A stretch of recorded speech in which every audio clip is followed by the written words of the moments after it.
The Project Gutenberg ebook of Undine by Friedrich de la Motte Fouqué. This ebook is for the use of anyone, anywhere, at no cost, and with almost no restrictions whatsoever. You may copy it, give it away, or reuse it under the terms of the Project Gutenberg license included with this ebook or online at www.gutenberg.org.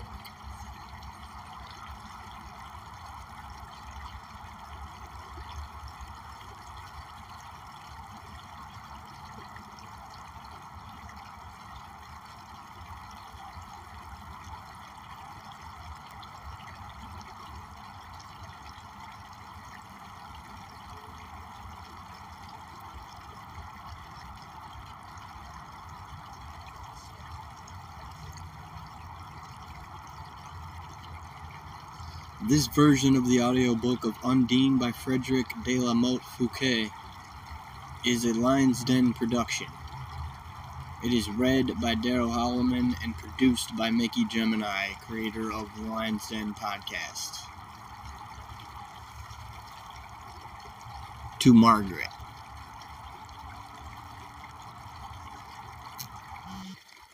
About this book. Undine is the name of the water maiden whose story you will read as you turn the leaves of this little book. Undine is beautiful as the dawn stealing across the waters, beautiful as the spray of the crystal waves. Yet when she comes to earth, she comes to seek for that without which her beauty will be forever cold, cold and chill as the surge of the salt, salt sea. Look deep into her blue eyes and you will see why her beauty is so cold, so chill. In the eyes of every mortal you may see a soul. In the gay blue eyes of Undine, look you long and never so deep, no soul will look forth to meet your gaze. Love, joy, sorrow, these are the pearls that shine in the eyes of every mortal. But in the eyes of the water maiden there is no gleam of love, no sparkle of joy, no tear of sorrow. Undine has come to earth to seek for a soul. Without one she may never know the golden gifts God has given to earth. Mortal gifts, gifts of love, joy, sorrow. You will read in this little book.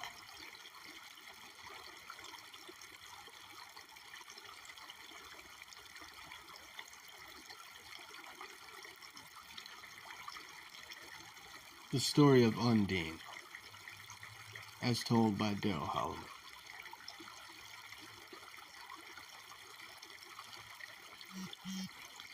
Chapter 1. The Fisherman and the Knight. A fisherman brought a stool to the doorway of his home, and, sitting down, he began to mend his nets. His cottage stood in the midst of green meadows, and his eyes grew glad as he looked at the green grass. After the heat of the fair summer's day, it was so cool, so refreshing. At the foot of the meadows lay a large lake of clear blue water. The fisherman knew it well. It was there his work was done, through sunshine or through storm. Today, as his gaze wandered from the green meadows to the blue lake, he thought he saw the waters stretch out soft arms, until slowly they drew the fair meadows, the little cottage, into a loving embrace. The fisherman, his wife, and their foster child lived very quietly on this pleasant spot. It was but seldom that any one passed their door, for between the beautiful meadows and the nearest town lay a wood.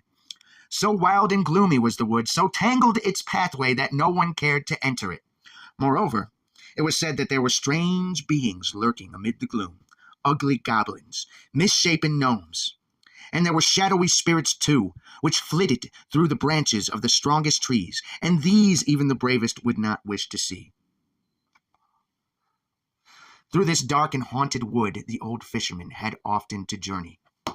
It was true that he entered the dreaded shades with fear, yet no spectre ever crossed his path, but perhaps that was the thoughts of the old man were pure, or perhaps because he never entered the forest without singing a hymn in a clear, brave voice. As the fisherman sat mending his nets on this fair summer eve, he began to move restlessly, to glance around uneasily. Then a sudden terror fell upon him as he heard a noise in the forest behind. Ah, how the trees rustled, and how the grass was being trampled underfoot. Could it be a horseman who made haste to escape from some terrible foe? And now, although he was wide awake, the fisherman seemed to see a figure, which he had seen before only in his dreams.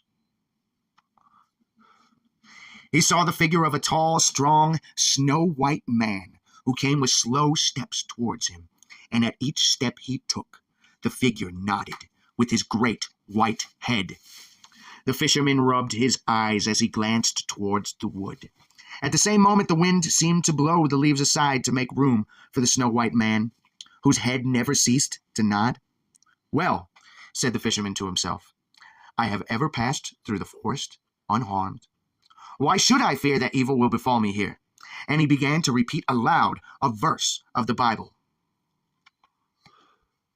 At the sound of his own voice, courage crept back into the heart of the fisherman. Moreover, the words of the holy book rebuked his fears. Nor was it long before he was able even to laugh, and to see how foolish he had been. For listen, the white nodding man was after all only a stream, which the fisherman knew very well, a stream which ran and bubbled out of the forest and fell into the lake. As for the rustling noise, the fisherman saw what had caused that, as a gaily clad knight rode forth from the forest shadows toward the little cottage. This was no spectre or spirit of the wood. This stranger who wore the garments of a knight of high degree, he rode a white horse which stepped softly, so that the flowers in the meadows lifted their delicate heads uninjured by his tread. The fisherman raised his cap as the stranger drew near, and then quietly went on mending his nets. Now when the knight saw the old man's face, it was welcome to him, as indeed any human face would have been after the terrors of the forest. There he had seen strange mocking faces peering at him whichever way he turned. There he had been followed by strange shadowy forms from which escape had been well nigh impossible. Here at length was a kind and friendly mortal. He would ask him for the food and shelter of which both he and his steed stood in need. "Dear sir," he answered the fisherman when he had listened to the knight's request, "dear sir, if you will deign to enter our lonely cottage, you will find a welcome with the food and shelter we offer. As for your horse, can it have a better stable than this tree-shaded meadow, or more delicious fodder than this green grass?" Well pleased with this answer, the knight dismounted, and together he and the fisherman freed the white horse from its saddle and bridle and turned it loose into the waving meadow. Then the old man led the stranger into the cottage. Here, by the light of the kitchen fire, sat the fisherman's wife.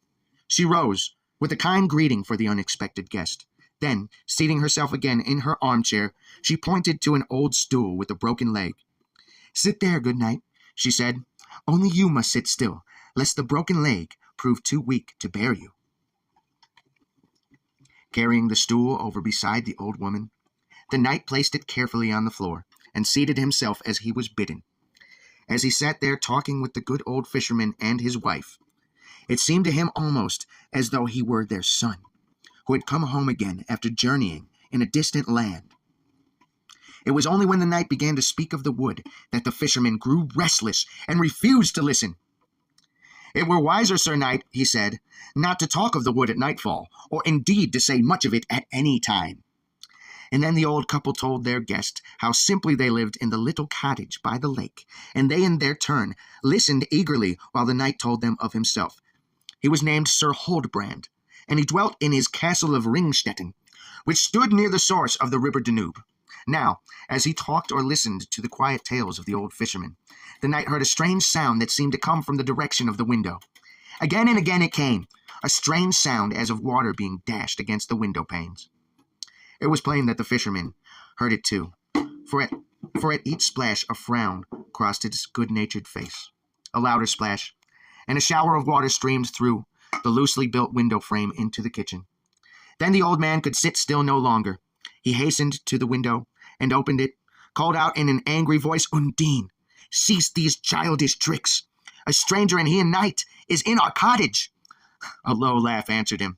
Hearing it, the old man shut the window and sat down again, saying to his guest, "Sir Knight, forgive this rude behavior. Undine, my foster daughter, is still only a child, although she is now nearly 18 years of age. Yet her tricks are harmless, and she herself is full of kindness." "Ah," said the old woman to her husband, To you, who are not with her save when the day's work is over, her pranks may seem harmless, but you would not talk so lightly of her ways were she by your side all day. Ever I must watch her, lest she spoil my baking, or undo my spinning, or burn the soup. Nay, it is true, said the old man, interrupting his wife with a smile. It is true you have the maiden by your side throughout the livelong day, while I have but the sea. Yet when the sea is rough and breaks down my dikes, I do not love it the less. Even so do you love the little one no less for all her tricks and tiresome ways. The old woman turned to her guest. Indeed, Sir Knight, he speaks truly. It is not possible to be angry with the maiden long. At that moment the door flew open, and she, the maiden of whom they spoke, entered the little kitchen. She was fairer far than any one of the knight had ever seen. Father, she cried, where is he, the stranger guest? Even as she spoke, her eyes fell on the knight, who had sprung to his feet as she entered the cottage. He stood gazing in wonder at the marvelous beauty of the maiden. But before he could greet her, she was at his side, trustingly looking up into his face. Then, kneeling before him, she seized his hand and made him seat himself again on the broken old stool. You are beautiful, Sir Knight, she said. But how did you come to this little cottage? Have you looked for us long before you could find us? Have you had to pass through the terrible forest ere you could reach us, Sir Knight? The knight would have told the maiden the story of his adventures in the wood, but Undine's foster mother was already speaking, and her tones were loud and angry. Go, maiden, go get to your work, and trouble not the stranger with your questions. Then Undine, unashamed, drew a little footstool near to Huldbrand, and sitting down to her spinning, cried, I shall work here, close to the beautiful knight. The old fisherman took no notice of the wilful maiden and began to speak of other things, hoping that the guest would forget his foster daughter's questions. But even had the knight been able to forget, Undine did not mean to sit there quietly, her questions unanswered. Her sweet voice broke upon the silence. Our beautiful guest has not yet told me how he reached our cottage, she said. It is even as you thought, answered the knight.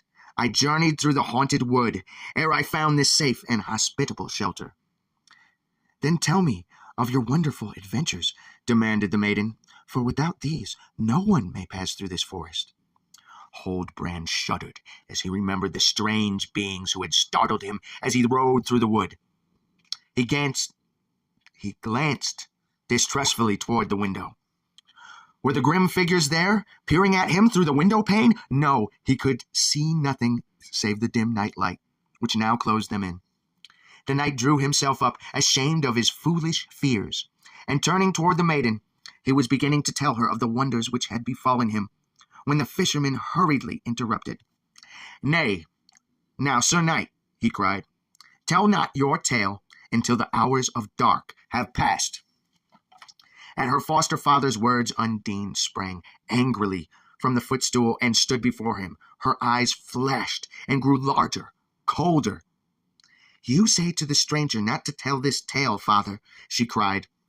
You say to him not to answer me, but he shall speak.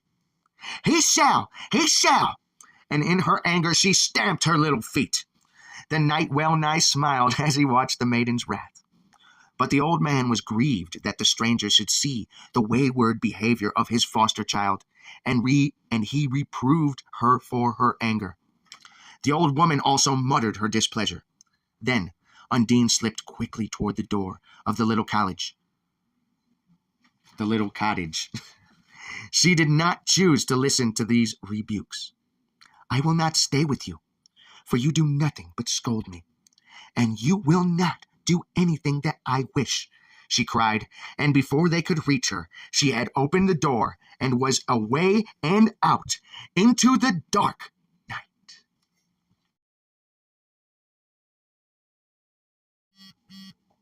Chapter 2. Undine is Lost.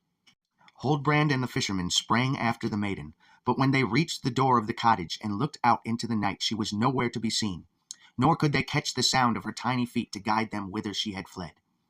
The knight looked in astonishment at his host. Was the beautiful maiden only another of the wonderful beings who had bewildered him in the forest? Was she some lovely elf or sprite who had come but to vex them with her pranks?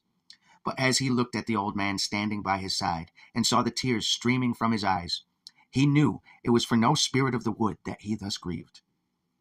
"Alas," sighed the fisherman, "this is not the first time that the maiden has treated us thus. It may be she will not return the livelong night, and until she returns, it is not possible that we should close our eyes for what terror may not seize upon her as she wanders hither and thither in the darkness. We must follow her, father." "Follow her without delay," cried the young knight. "Nay," answered the fisherman, "my limbs are stiff. Though I knew whither she had fled, I could never follow with speed enough to reach her. Ever she would vanish as I drew near, for she is fleet, fleet as an arrow from the bow. If we may not follow her, at least let us call and entreat her to return," said the young knight, and without waiting for an answer he called, "Undine! Undine!" But the old man shook his head. "It is useless to call," he said. "The little one will not heed your voice." Yet still the knight's cry rang out into the night, "Undine! Dear Undine! I pray your return!" No answer came back from the darkness, and at length Huldbrand returned with the fisherman to the cottage. The old woman, who seemed little troubled by Undine's flight, had gone to bed, and the fire was well nigh out. But the fisherman, drawing the ashes together, placed wood on the top of them, and soon the fire blazed brightly. Then in the light of the flames they sat and talked, yet they thought only of Undine. The window rattled. They raised their heads to listen. The rain fell in heavy drops. Pitter, patter. They thought it was the tread of tiny feet. "It is she! It is Undine!" they would cry, yet still the maiden did not come. Then they shook their heads sadly, but as they went on talking, they listened still.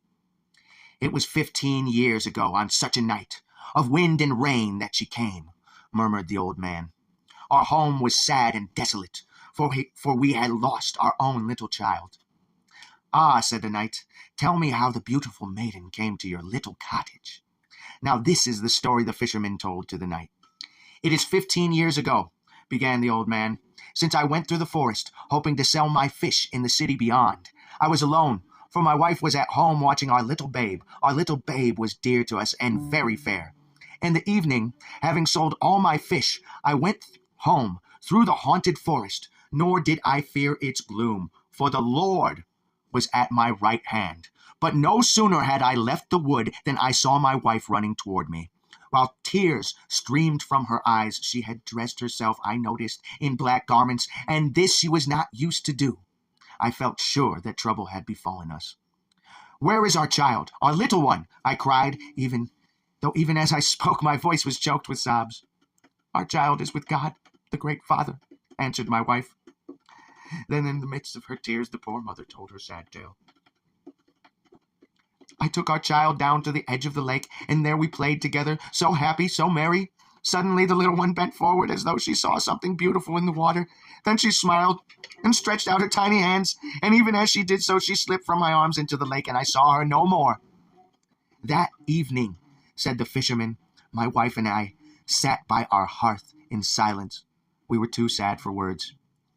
Suddenly, the door of our cottage flew open, and there before us, on the threshold, stood a little maiden, 3 or 4 years of age. Her eyes were blue, and her hair was gold, and she was clothed in beautiful garments. We gazed in wonder at the tiny vision. Who was she? From whence had she come? Was she only a magic child to mock us in our loneliness, or was she a real living child? Then as we looked, we saw that water trickled from her golden hair, and that little streams were gathering at her tiny feet as the water dripped and dripped from her beautiful clothing. 'She must have fallen into the lake,' I said to my wife, 'and in some strange way have wandered into our cottage. We have lost our own dear child. Let us now do all we can to help this little one.' Thus it came to pass that the little stranger slept in the cot in which until now our own babe had lain. When morning dawned, my wife fed our tiny guest with bread and milk, and the little one looked upon us, and her blue eyes danced merrily. But never a word did she say. We asked her where her father and mother dwelt, and how she had come to our cottage. But her only answer was some childish talk of crystal palaces and shining pearls. Even now, indeed, she speaks of things so marvelous that we know not what to think. After some days we asked her once again from whence she came. She told us that she had been on the sea with her mother, and had fallen from her arms into the water. Nor had she known more until she awoke under the trees, close to our cottage, so well pleased with the fair shore that she felt no fear. Then we said, "Let us keep the little stranger, and care for her as we would have cared for our own child, our own lost child." We sent for a priest who baptized her, giving her the name by which she called herself, though indeed it seemed no name for a Christian child. "Undine," said the priest as he performed the holy rite, while she, the little one, stood before him gentle and sweet. No sooner, however, was the service ended than she grew wild, wilful, as was her way, for it is true that my wife has had much trouble with the maiden. At that moment the knight interrupted the fisherman. "Listen," he cried, "how the stream roars as it dashes past the window." Together they sprang to the door. The moon had risen, and the knight and the fisherman saw that the stream which ran from the wood had burst its banks. It was now rushing wildly along, carrying with it stones and roots of trees. As they looked, the clouds grew dark and crept across the face of the moon. The wind rose and lashed the water of the lake into the great waves. "Undine! Undine!" cried the two men together, but no answer reached them save the shrieking of the wind among the trees of the forest. Then, careless of the storm, the fisherman and the knight rushed from the cottage in search of the maiden. Chapter 3. Undine is Found. As Huldbrand rushed out into the night, followed by the fisherman, the storm seemed to rage yet more fiercely. The old man was soon left far behind in search for the lost maiden. The knight, battling bravely with the storm, hastened hither and thither, but all his efforts were vain. Undine was nowhere to be found. And now, as the rain dashed down upon him and the wind hustled him, Huldbrand grew bewildered. The storm seemed to have changed the peaceful meadows into a weary wilderness, and even the maiden herself seemed to flit before him as a phantom spirit of the wind. Could it all have been a dream? Had the cottage, the fisherman and his wife been as unreal as the figures that had followed him in the haunted forest? No, that he would not believe, for even yet in the distance he could hear the faint echo of the fisherman's voice as he called out pitifully, "Undine! Undine!" Now in his search the knight had reached the edge of the stream. The stream, as you know, had already overflowed its bank, and as the moon suddenly shone through the dark clouds, Huldbrand saw that the water was rushing back toward the forest. In this way the little bit of meadowland on which the fisherman's cottage stood was turned into an island. A terrible thought struck the knight. Had Undine strayed into the fearful forest, she could not now return to the cottage, save across the raging stream. Nay, she might even now be surrounded by the spirits of the wood. She would be among them alone, helpless. At once, Huldbrand made up his mind to cross the torrent. He plunged into the water, and even as he did so, he seemed to see on the other shore the figure of a tall white man, who nodded his head and mocked him as he struggled. Huldbrand knew the tall white figure only too well. It was the one that had followed him as he journeyed through the forest.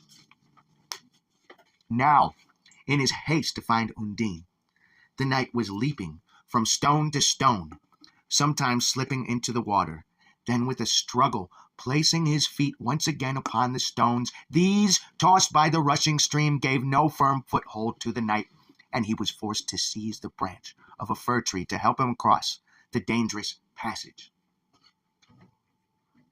While he was still in the midst of the current, he heard a sweet voice crying, "Trust not the stream, trust it not, for it is full of craft." The knight knew the voice. It was that of the maiden for whom he sought, yet though he peered eagerly through the gloom, he could see no trace of her. "See, you can find me now, Sir Knight, for the moon is shining clear," cried the voice he longed to hear. And looking around him, Huldbrand saw where Undine had found a shelter. It was on a little island, beneath the branches of a great tree, that the maiden sat. There was no terror of the storm in her eyes. She was even smiling happily as she nestled amid the sweet-scented grass, safe from the fury of the storm. A few quick strides, and the knight had crossed the stream and stood by the side of the maiden. She bade him sit down on the grass, and then, whispering low, she said, "You shall tell me your story here, Sir Knight, on this quiet island here, where no cross old people will disturb us, and where we are sheltered from the storm that rages beyond." Then Huldbrand forgot all about the old man who was still seeking for his child, forgot, too, all about the old woman who was alone in the little cottage by the lake, and he sat down to tell his tale, as the maiden wished. Meanwhile, the fisherman had reached the brink of the stream, and great was his surprise to see the knight seated by the side of his lost child. "You have found her! You have found my little one!" he cried reproachfully. "Why did you not hasten to tell me she was found, Sir Knight?" Then Huldbrand was ashamed, though, as he told the old man it was but a little while since his search had ceased. "Bring her without more delay to the mainland," shouted the fisherman when he had listened to the sorry excuse which was all the knight could offer. But Undine had no wish to go home. She would rather stay with the knight in the forest than go back to the cottage, for there, so she said, no one would do as she wished. Then, flinging her arms around the knight, she clung to him and begged him to stay with her in the forest. The old fisherman wept as he heard her words, yet Undine did not seem to notice his tears. But the knight could not help seeing the old man's grief, and he was troubled. "Undine," he cried, "the tears of your foster father have touched my heart. We will return to him." The blue eyes of the maiden opened wide with surprise, yet she answered gently, "Sir Knight, if this is indeed your will, we shall return to the mainland. There you must make the old man promise to listen in silence to all that you saw as you journeyed through the forest." "Only come, and you shall do all that you wish," cried the fisherman, and he stretched out his arms and nodded his head to show to the maiden how glad he was that she should do as she wished. But the knight shuddered as his eyes fell upon the fisherman. The nodding head, the white hair reminded him once again of the tall, white man in the forest. Shaking off his fears, he lifted Undine in his arms and bore her across the stream. Already the storm was well nigh over the waters, flowed more quietly, and now seemed to the knight only a few steps from the grassy plot where he had found the maiden to the green meadows among which the cottage stood. "Now will I hear the brave knight's story," cried the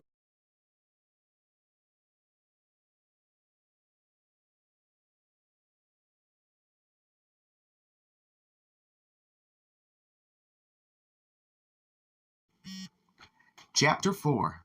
The Knight's Story. "It must be about 8 days ago now," said the knight, "since I left my castle of Ringstetten and journeyed toward the city which lies beyond the haunted forest. The city was gay with lords and ladies who had come thither for the tournament which was then being held. I at once entered the lists, for my steed was strong and I myself was eager for the fray. Once, as I rested from the combat, my eyes fell upon a lady who was wondrous fair. She was looking down from a gallery upon the tournament. Bertalda was the name of the beautiful maiden, and she was the foster child of a great duke. I knew that, as I again seized my lance, the lady's eyes followed me into the lists, and I fought even more bravely than before. In the evening a great festival was held, and here I met Bertalda and danced with her. Indeed, evening after evening we were together until the tournament drew to a close." As Huldbrand spoke with these words, he felt a sharp pain in his left hand. It was hanging by his side, and as he looked down to see what had caused the pain, he found that Undine had fastened in it her little pretty teeth. The knight could see that the maiden's face was no longer smiling. She looked up at him, and there was sorrow in her large blue eyes as she whispered, "Sir Knight, it is your own fault that I hurt you. I would not have you praise the lady Bertalda." Then quickly, as though ashamed of her words, she hid her face in her hands. As the knight went on with his story, his face was grave. "It is true," he said, "that Bertalda was a lovely maiden. Yet as I knew her better, I found her ways were cold and proud. She pleased me less as the days passed by, though, as she looked upon me with favor, I begged that as a token of it she would give me a glove. "You shall have it," answered she, "if you will go alone through the forest, which men say is haunted, and bring me tidings of all that happens to you." I cared little for her glove, but I would not tarry to be asked a second time to go through the forest, lest the maiden should doubt my courage. "I thought Bertalda had loved you," cried Undine. "Yet then she had not driven you from her into the haunted forest." The knight smiled at the maiden's words and went on with his tale. "It was but yesterday that I set forth on my adventure. The sun shone bright, so bright that it was not easy to believe that evil was lurking in the shadows beneath the rustling leaves. I shall soon return, I said to myself as I plunged into the green shade. But amid the maze of trees it was not long ere I lost sight of the path by which I had entered the wood. It may be that I shall lose myself in this mighty forest, I thought, but no other danger threatens me. I gazed up toward the sun, which had risen higher now than when first I entered the wood. And as I gazed, I saw a black thing among the branches of a leafy oak. Was it a bear, I wondered? And my hand felt for the sword that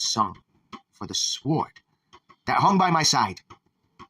But it was no bear, for ere long I heard a voice mocking me with rough and cruel words. "Aha, Sir Wiseacre," said the voice, "I am breaking twigs off these tall trees so that at midnight I may light a fire in which to roast you." Then, before I could answer, the black thing grinned at me and rustled the branches until my steed grew restless and at length galloped away. Undine looked at the knight, her blue eyes sparkling, as she cried, "But indeed the wicked creature did not dare to roast you, Sir Knight."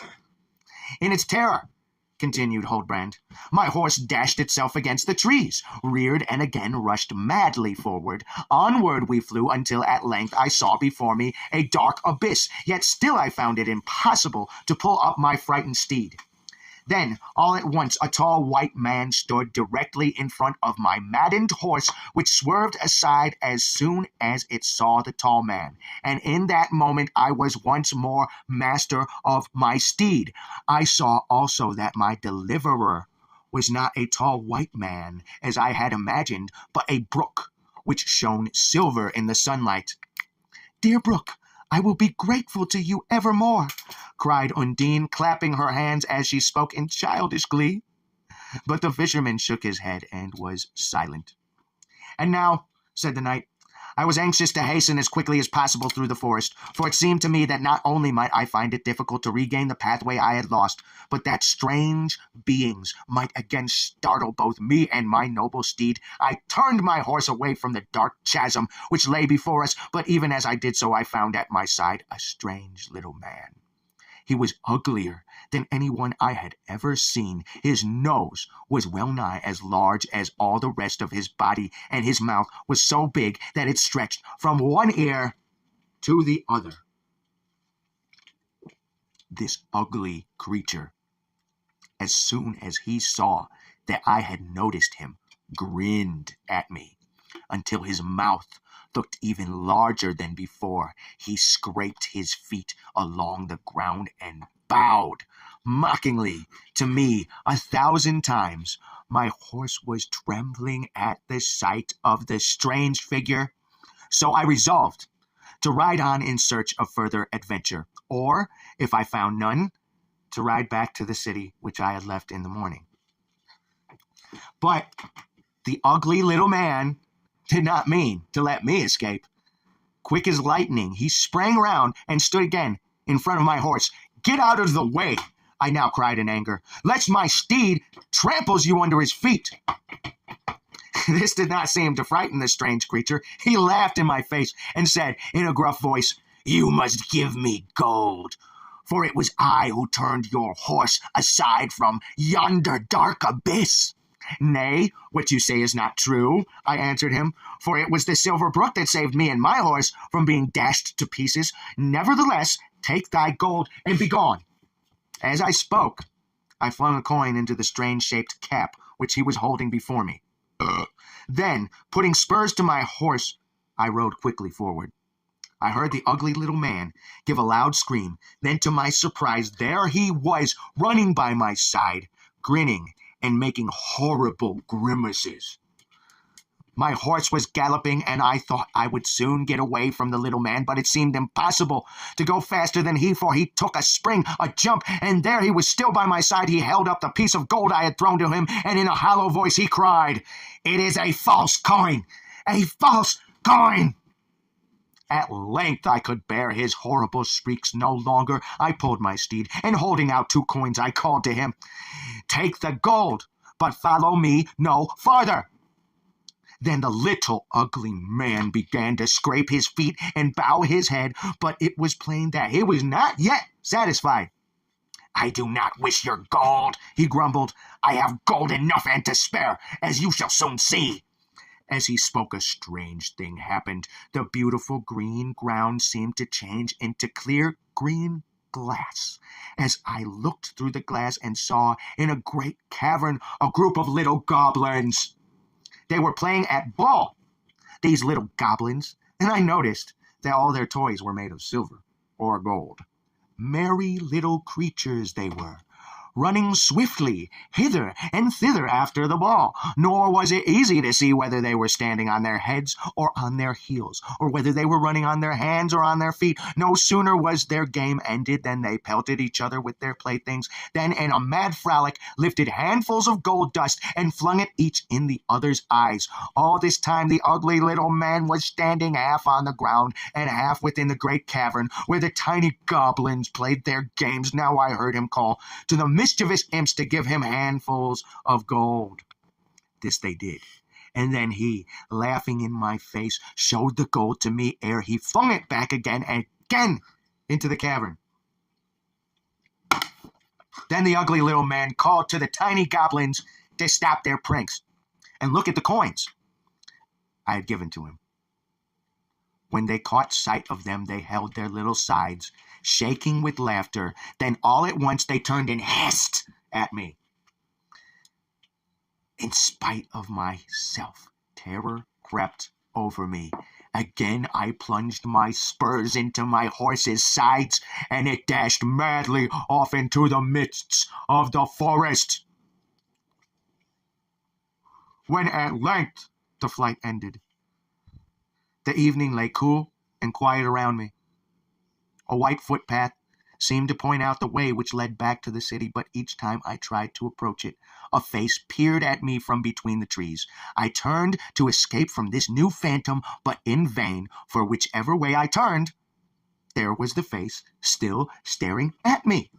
I grew angry and urged my horse in the direction of the shadowy face, only, however, to find myself drenched by a stream of white foam.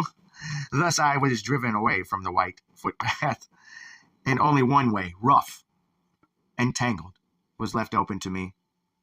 As soon as I began to follow it, the face, though it kept close behind, did me no further harm. Yet again and again I turned, hoping to find that the face had disappeared. Instead, I found it closer than before, and now I could see that it belonged to a tall white man.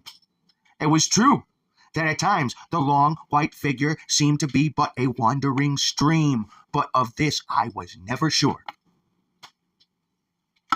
I was weary now, and my horse was exhausted. It seemed useless to try any longer to force my way past the white face. So I went on riding quietly along one path left open to me. The head of the tall man then began to nod, as though to say that at length I was doing as he wished.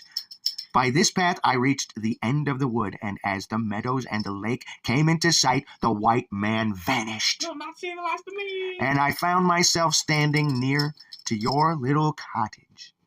As the knight had now finished the story of his adventure, the fisherman began to talk to his guest of how he might return in safety to the city and to the followers who there awaited him. Huldbrand, listening to the old man, yet caught the soft ripple of Undine's laughter. "Why do you laugh, Undine?" asked the knight. "Are you so pleased to hear your foster father talk of my return to the city?" "I laugh for joy that you cannot leave us," said the maiden. "You have but to look to see that you must stay." Huldbrand and the fisherman rose and saw that what the maiden had said was indeed untrue. It would not be possible for the knight to leave the little island until the stream had once more returned to its unusual course. As they entered the cottage, Huldbrand whispered to the maiden, "Undine, tell me that you are glad I cannot yet return to the crowded city." But the maiden's face was no longer glad, nor would she answer the knight's question. She had remembered Bertalda. When the stream had grown quiet, the knight would go back to the lady, for whose sake he had undergone such strange perils, and of that time the wilful maiden did not wish to think.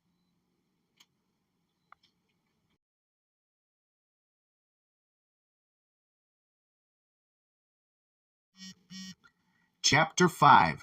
The Knight Stays at the Cottage. Day after day the forest stream rushed wildly on. The bed along which it thus hastened grew wider and wider, separating the island with the fisherman's cottage yet farther from the main land. The knight was well pleased to linger where he was. Never had he found the days pass by so swiftly. He discovered an old crossbow in a corner of the cottage. When he had mended it, he would wander forth in search of birds, and if he succeeded in bringing some down with his arrows, he would carry them back to fill the larder of the little cottage. And Undine, for she was pitiful, would not fail to upbraid the knight for taking the life of the little birds, so glad, so free.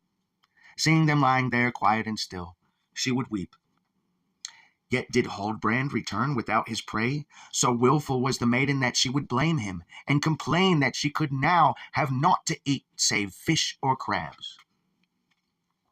But the knight loved Undine's wayward words, and well he knew that after she had shown her anger most, she would in but a little while be again kind and gentle as before. On the quiet island, Huldbrand heard no call to knightly deeds. His sword hung unused on the cottage wall. His steed fed undisturbed among the sweet-scented meadows. The maiden is the daughter of a great prince, thought the knight. It is not possible that she should remain in this humble cottage all her life. She shall be my bride, and in days to come she shall dwell in my castle of Ringstetten on the banks of the Danube. Meanwhile, naught disturbed the dwellers in the little cottage, save now and again when her foster mother would chide Undine in the presence of the knight. Now, though displeased Huldbrand, he could not blame the old woman, for it was ever true that the maiden deserved reproof more often than she received it. At length wine and food began to grow scarce in the little cottage. In the evening, when the wind howled around their home, the fisherman and the knight had been used to cheer themselves with a flask of wine. But now that the fisherman was not able to reach the city, his supply of wine had come to an end. Without it, the old man and the knight grew silent and dull. Undine teased them, laughed at them, but they did not join in her merriment.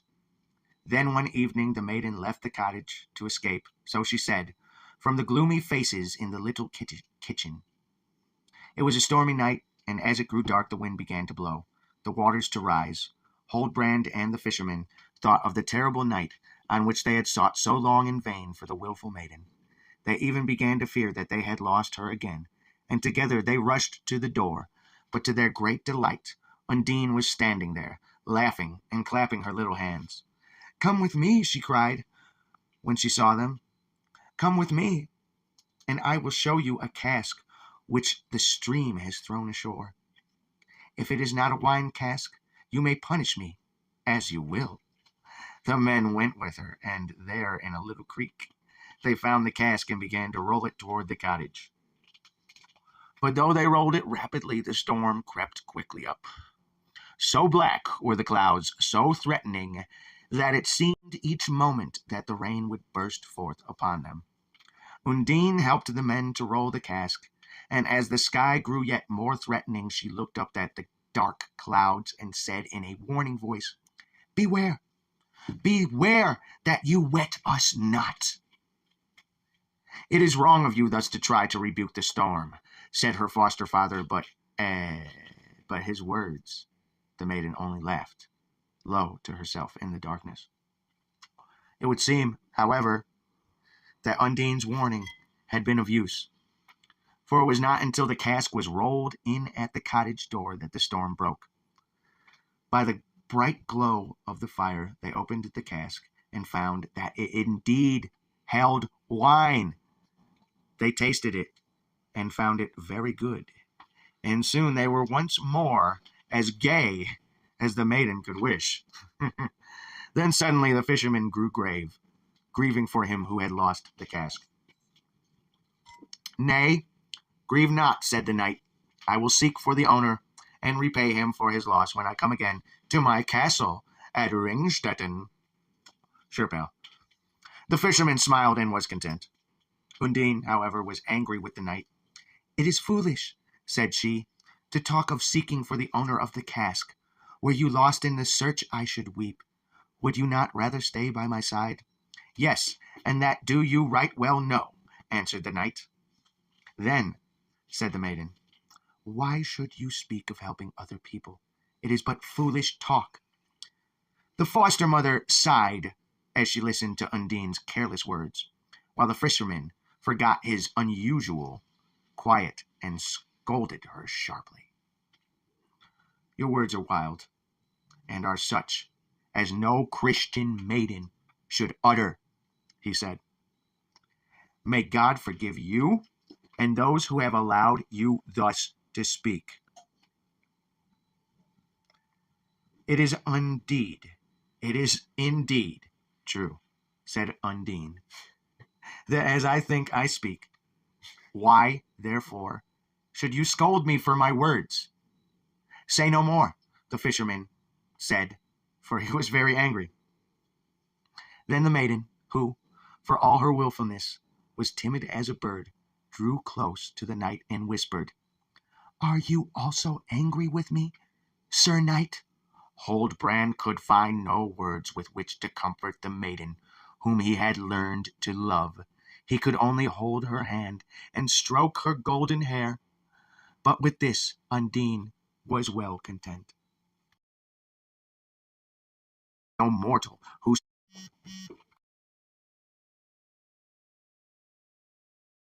Chapter 6. The Wedding. Now it was on this same night on which the cask was found that, as the storm still raged, a knock was heard at the cottage door. It startled all within, for who was there could have crossed the stream that now separated them from the main land? It could surely be no mortal who stood without. As the inhabitants of the little cottage sat silent, thinking these thoughts, the knock was heard again. It was followed by a low groan. Then the knight rose and took his sword from the wall where it had hung for many days. But the fisherman, watching him, shook his head as he muttered, "A sword will be of but little use tonight." Undine, meanwhile, had gone toward the door. She did not open it, but she called out in a loud voice, "Remember, whoever you be, spirit of earth or fire, that if harm befall us, my uncle Huldbrand will punish you." These strange words made the knight marvel, but a voice answered the maiden, "I am no wandering spirit, but an old frail man. For the love of God, open your door and give me shelter from the storm." At these words, Undine, holding a lamp high in one hand, flung the door wide open with the other. Before her stood an old priest, who looked upon her with surprise. How came so fair a maiden to be dwelling in so lonely a home? He wondered. And in his bewilderment, he stood still outside the shelter and warmth which awaited him. "Will you not enter, Holy Father?" said Undine. The priest roused himself to thank the beautiful maiden, and then entered the kitchen. Water flowed from his long robe and trickled from his long white beard and snowy locks. "Come with me, Father," said the fisherman, and he drew the priest into a little room and made him take off all his wet garments. Then, clad in a suit of dry clothes which belonged to his host, the priest returned to the kitchen. The old woman pulled forward her own armchair and made the priest sit in it, while Undine brought a little stool and put it beneath the feet of the stranger. Meanwhile, food was placed before the priest. When he had eaten, he was refreshed and able to tell his host how he had reached the island. "It was but yesterday," he said, "that I was sailing across the lake when a sudden storm arose. A wave dashed upon my boat, overturning it and throwing me to the shore.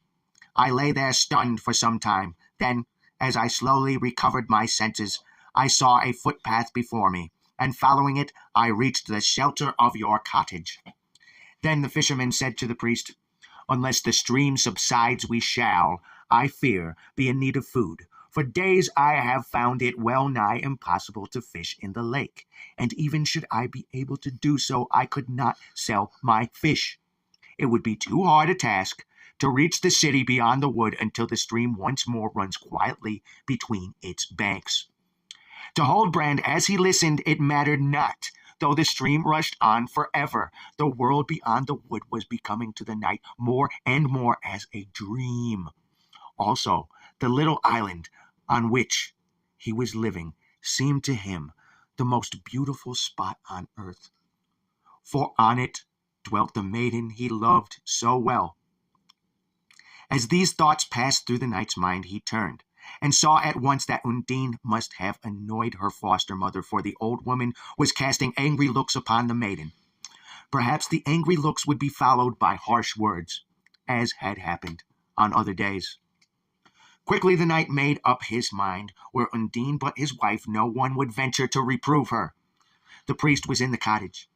Why should he not marry the beautiful maiden without delay? He spoke a few words to Undine. Then, drawing her gently toward the priest, he said, "Father, you see before you the maiden whom I love, whom, if her foster parents are willing, I would wed this very day." The priest turned to the fisherman and his wife. "You hear the words of the noble knight," he said. "Are you willing that he should wed the maiden?" It was easy to see that the old people were in no way startled by the priest's words. "To no braver or more courteous knight could we give our foster child," said the fisherman, as his wife smiled and nodded as he spoke. Then the foster mother brought 2 candles, which long years before had been blessed by a holy man, and placed them on the kitchen table, while the knight, unfastening the chain which hung around his neck, began to take off it 2 golden rings, one for Undine, the other for himself. "Ah, do not so," cried the maiden. "Touch not the golden chain. Believe me, my parents, could they know, would wish us to use the rings they entrusted to my care when I was but a child."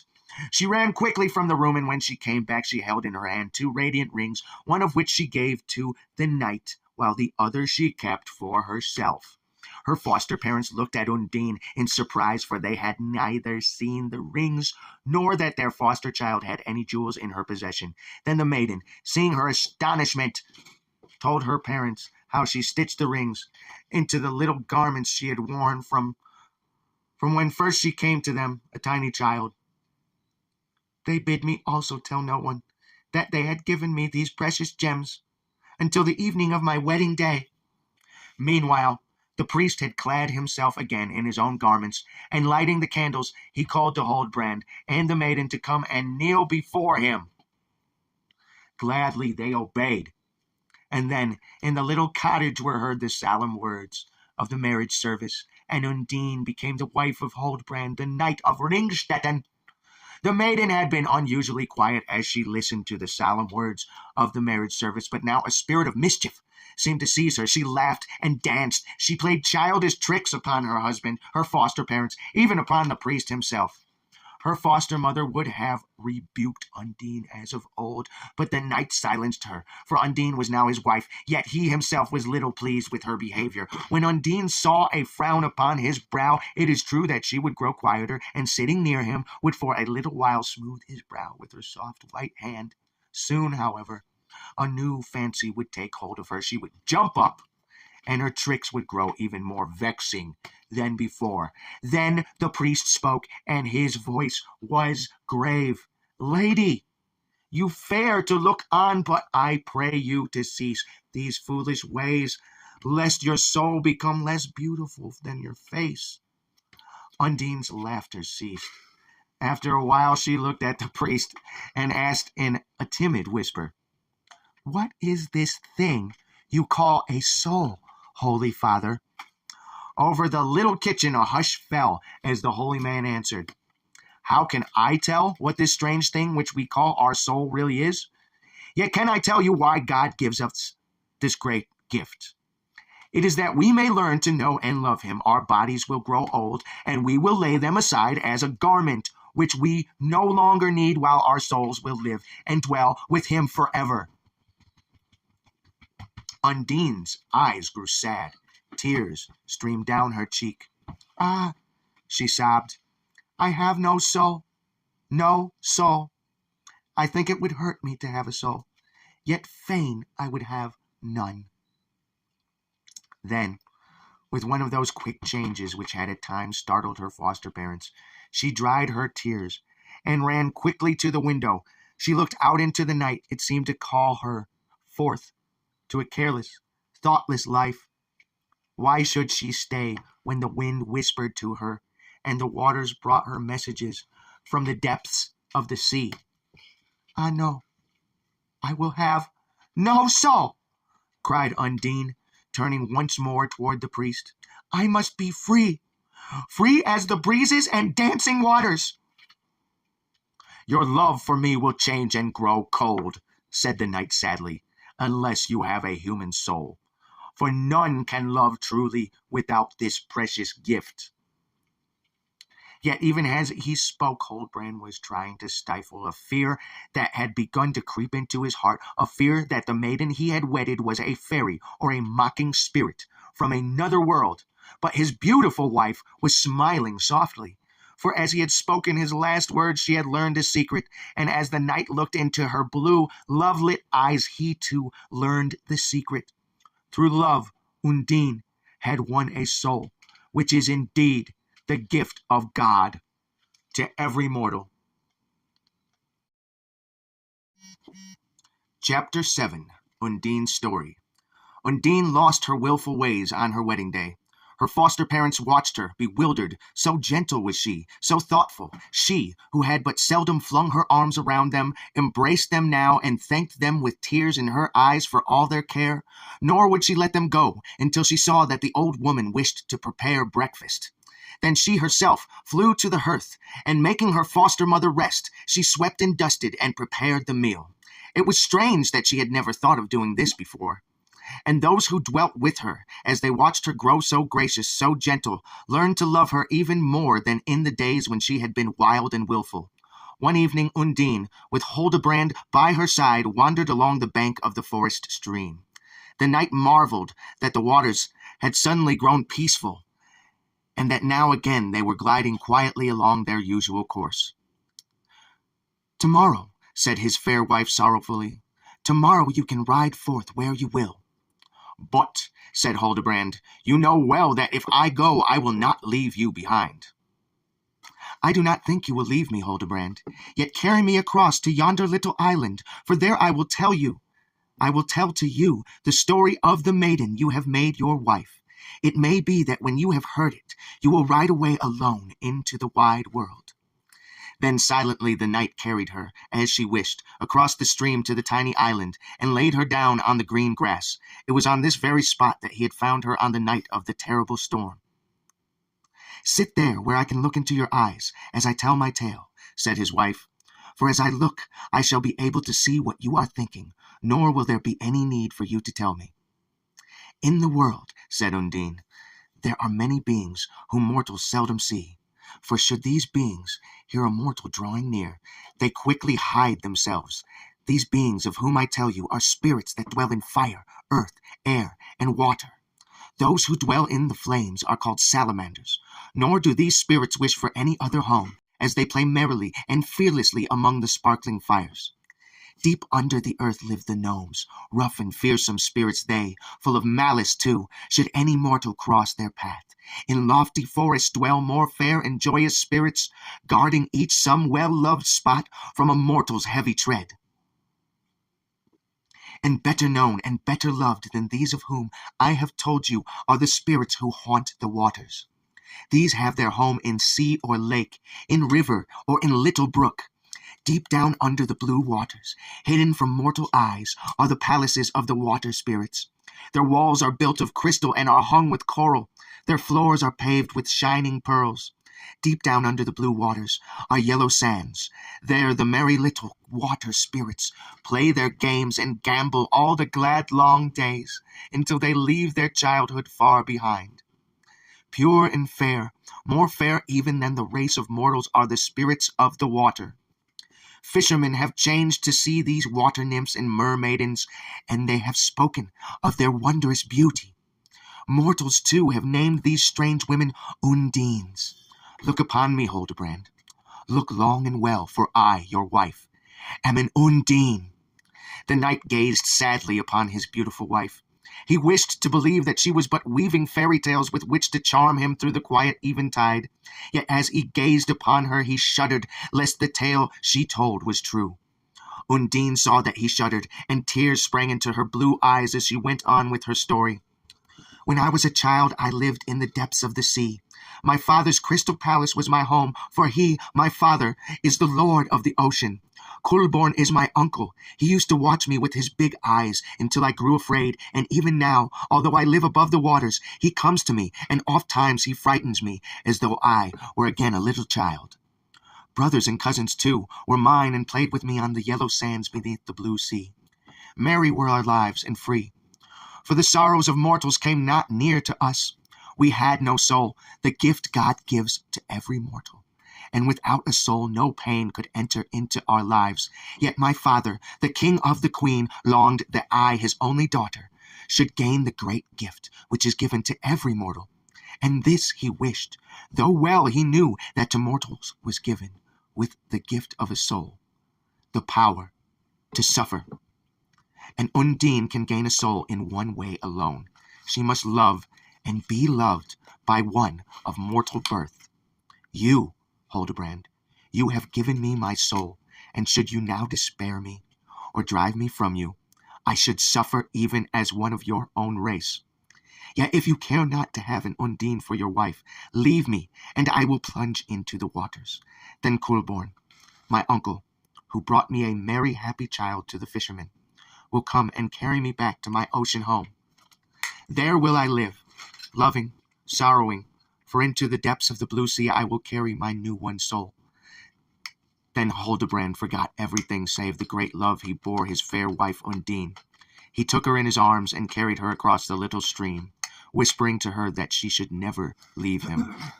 Together they went back to the cottage, and to the water maiden the little dwelling gleamed more bright than the crystal palace of the Ocean King. Chapter 8. Huldbrand and Undine leave the cottage. The following day Undine was up and out early in the morning to see if the forest stream was still flowing quietly within its banks. Now the forest stream was the one haunted by her uncle Huldbrand, and often he would use the waters for his own purposes. Sometimes Huldbrand's purposes were kind, sometimes they were unkind. Undine was in the cottage again, preparing the morning meal when Huldbrand entered the kitchen. She greeted him brightly. "My uncle Huldbrand has made the waters calm," she cried. "The stream is gliding peaceful as of old through the forest. Neither in the air nor water are there spirits to molest us. Should you wish it, you can journey homeward today." Huldbrand did not like to hear Undine speak of her strange kinsfolk. Yet so gentle was she, so full of grace, that he soon forgot his vexation. Together the knight and his wife went to the door of the cottage and looked out at the meadows and the lake lying in the morning sunshine. "Why should we leave this quiet spot today?" said Huldbrand, for well he loved the island where he had found his beautiful bride. "In the great world we will spend no gladder days than in the simple meadow land. Let us then yet linger here for a few days." "It shall be as you wish," answered Undine. "Yet will my foster parents grieve the more when I leave them, should they learn that I have now a soul. Today they only marvel that I am kind and thoughtful, thinking that tomorrow I will once again be wild and careless as of old. But should I dwell here much longer, they will know that never in the days to come will I be thoughtless as in the former days. For I cannot hide my new gift. They will hear it in my voice. They will feel it in my touch. They will see it in my eyes. And having known that now, at length, I could love them well, they would grieve to lose me. We will leave today, this very hour, said the knight. So pleased was he with Undine's new care for her kind old foster parents. The priest who had found shelter in the cottage was also ready to return to his monastery. He would journey with the knight and his lady until they were safe from the perils of the haunted wood.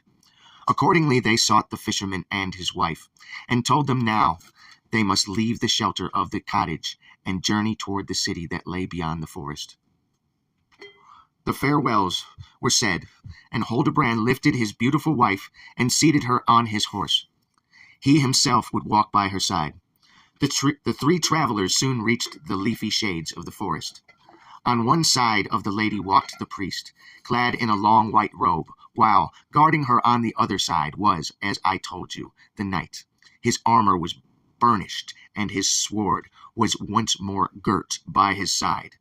As Huldbrand and Undine talked joyfully together, a stranger joined the priest. Yet they in their joy did not notice this. The stranger wore a garment such as a monk might wear. The hood was drawn forward and well nigh hid his face, while the whole robe hung loosely around him in great folds, so that each step he must gather it up and throw it over his arm. I have lived in the forest for many years, said the stranger to the priest, and I love it for its great beauty. As I flit in and out among the dark shadows of the trees, I play with the stray sunbeams as they cast their glances here and there on my white robe. Tell me your name, for I would fain know who you are, said the priest to his companion. Nay, tell me first, who are you who ask, said the stranger. Father Hellman is my name, answered the priest, and I am journeying back to my monastery after an absence of many days. Now I, said the stranger, am named Lord Huldbrand, though sometimes I am called Huldbrand the Free, for indeed I am free as the wild birds of the air to go hither and thither as I will. Meanwhile, Sir Priest, I bid you farewell, for I would speak to yonder lady. Even as he spoke, Huldbrand left the priest and came close up to Undine. He bent forward as though he would whisper in her ear, but Undine drew herself quickly away, crying as she saw who was by her side. I no longer wish to have aught to do with you. But her uncle only laughed at her words. You are my niece, he said, and I am here to guide you through the forest. The goblins in the cavern beneath the earth might come forth to do you harm were I not here to keep them quiet. The priest, who is named Father Hellman, speaks to me more kindly than do you. Know you not that it was I who brought him in safety to the little island to be ready for your wedding day? Undine and the knight turned to the priest, but he was walking as one in deep thought and had, as it was easy to see, heard nothing that the stranger had said. Then Undine turned again to her uncle. See yonder, she cried. I can see already the end of the wood. We need your help no longer. I pray you vanish and do not disturb us further. When Huldbrand saw that Undine really wished him to leave her, he was angry. He made faces and shook his fist at his niece, until at length she screamed, Huldbrand, Huldbrand, save me, I entreat you! The knight at once drew his sword and would have struck at the rude stranger, but as he thrust it in the direction of Huldbrand, he felt a waterfall come rushing down from a rock above him. He drew his wife back, that she might not be drenched, but as he did so, a white spray was flung after them, which wet them both to the skin. At that moment they heard, as they thought, a low, mocking laugh. It is strange, said the priest, that the ripple of the stream should sound almost as the voice of a man. To Huldbrand the stream still seemed to be speaking, and these were the words he thought he heard. You were foolish, Sir Knight, to draw your sword, yet will I not be angry with you, nor will I quarrel with you so long as you guard well your beautiful wife. Yet be not again thus hasty, Sir Knight. As the voice faded away into silence, the travelers reached the end of the wood. Before them was the city, glowing red in the rays of the setting sun. Chapter 9. The Knight Returns to the City. Now all this time the Lady Bertalda had been very unhappy because of the knight's long absence. Indeed, she had no sooner sent Huldbrand forth into the haunted forest than she began to wish that she kept him by her side. As day after day passed and he did not return, she grew fearful lest he had lost his way and perished in the mazes of the wood. When a little later she heard of the floods that had made the country around impassable, she well nigh lost all hope of his return. In spite of this, however, she begged the knights who had taken part in the tournament to go in search of Huldbrand, but this they were unwilling to do. As for the knight's own servants, they would not leave the city without their master. Yet neither would they follow him into the dreaded forest. They lingered on at an inn of the city, lamenting his absence, but doing naught to bring him back. It was now, when there seemed but little hope of his return, that Huldbrand, to the surprise of everyone, appeared in the city, bringing with him a wife of wondrous beauty, as well as Father Heilmann, the priest who had married them. Huldbrand's servants rejoiced to see their young master alive and well, and the townfolk, who had heard of his disappearance, were glad that the light-hearted knight, who had always treated them with courtesy, had suffered no harm in his adventure. But the Lady Bertalda, though she was glad that the knight had returned, was sad when she saw that he had not come back alone. She herself had loved him, and had hoped that, if ever he should return, he would claim her as his bride. Yet though Bertalda was sad, she was a wise maiden, and she received Undine kindly, thinking that she saw a princess whom Huldbrand had rescued from a wicked wizard. For the true story of the beautiful Undine was known to none, save the knight alone. And as for Undine, she no sooner saw Bertalda than she loved her, and begged her to stay in the city until she and her husband left it. Nay, more, she even asked the maiden to promise to go with them when they set out for the castle of Ringstetten, which stood on the banks of the river Danube, and Bertalda was well pleased with this request. One evening they three together walked up and down in the public square. In the midst of the square stood a beautiful fountain, and here they lingered to watch the water as it tumbled and tossed. So violently did it do this that it seemed as though the fountain must break, and the water, bursting its bonds, must flow away far and free. At that moment a tall man came towards them from the marketplace, and, bowing to the knight and Bertalda, he drew the young wife aside that he might speak to her alone. Huldbrand looked at the stranger, and as he looked he felt sure that he had seen him before. He grew a little angry, this hasty knight, as he watched his wife and the stranger whispering together. He caught a few words too, and they seemed to him to be in a foreign language, and this displeased him yet more. At this moment, however, Undine left the stranger. As she came toward her husband she was laughing merrily and clapping her hands. But the stranger, as she left him, shook his head and frowned. Then he walked with great strides toward the fountain, and stepping into it he vanished and was seen no more. It is Coolborn, the spirit of the forest stream. I know him now, thought Huldbrand to himself. But Bertalda seemed to see nothing unusual about the stranger. She thought he was the master of the fountain, and turning to Undine she asked her what the man had said to make her laugh so gaily. "The day after tomorrow is your birthday, dear Bertalda," said Undine. "Wait only until then, and I will tell you the reason of my joy." Then, saying farewell to Bertalda, Undine and the knight walked toward their home. "Was it Coolborn who spoke to you by the fountain?" asked Huldbrand, and his voice sounded cold, for he did not wish to be reminded of his wife's strange relations. "It was he," answered Undine. "He told me tidings that made me rejoice. I will tell you without delay, should you desire it, what the tidings were. Yet if you will but wait until Bertalda's birthday, you will give me great pleasure, and you yourself will enjoy a great surprise." Listening to her gentle words, the knight forgot the ill humor he had but lately felt, and willingly he agreed to wait until she herself wished to tell him the good news. And Undine, as she fell asleep that night, was smiling happily. "Bertalda, dear Bertalda," she murmured, "how she will rejoice when I tell her the tidings brought to me by him whom she calls the master of the fountain." Chapter 10. The Birthday Feast. It had been Undine's wish to give a great banquet in honor of Bertalda's birthday. The knight had ordered that all should be done as she desired. The feast was now spread, and the guests, of whom there were a great number, had already taken their seats. At the upper end of the table sat Bertalda, surrounded with flowers and jewels, gifts these which her foster parents and friends had showered upon her. By her side sat the knight and his fair young wife.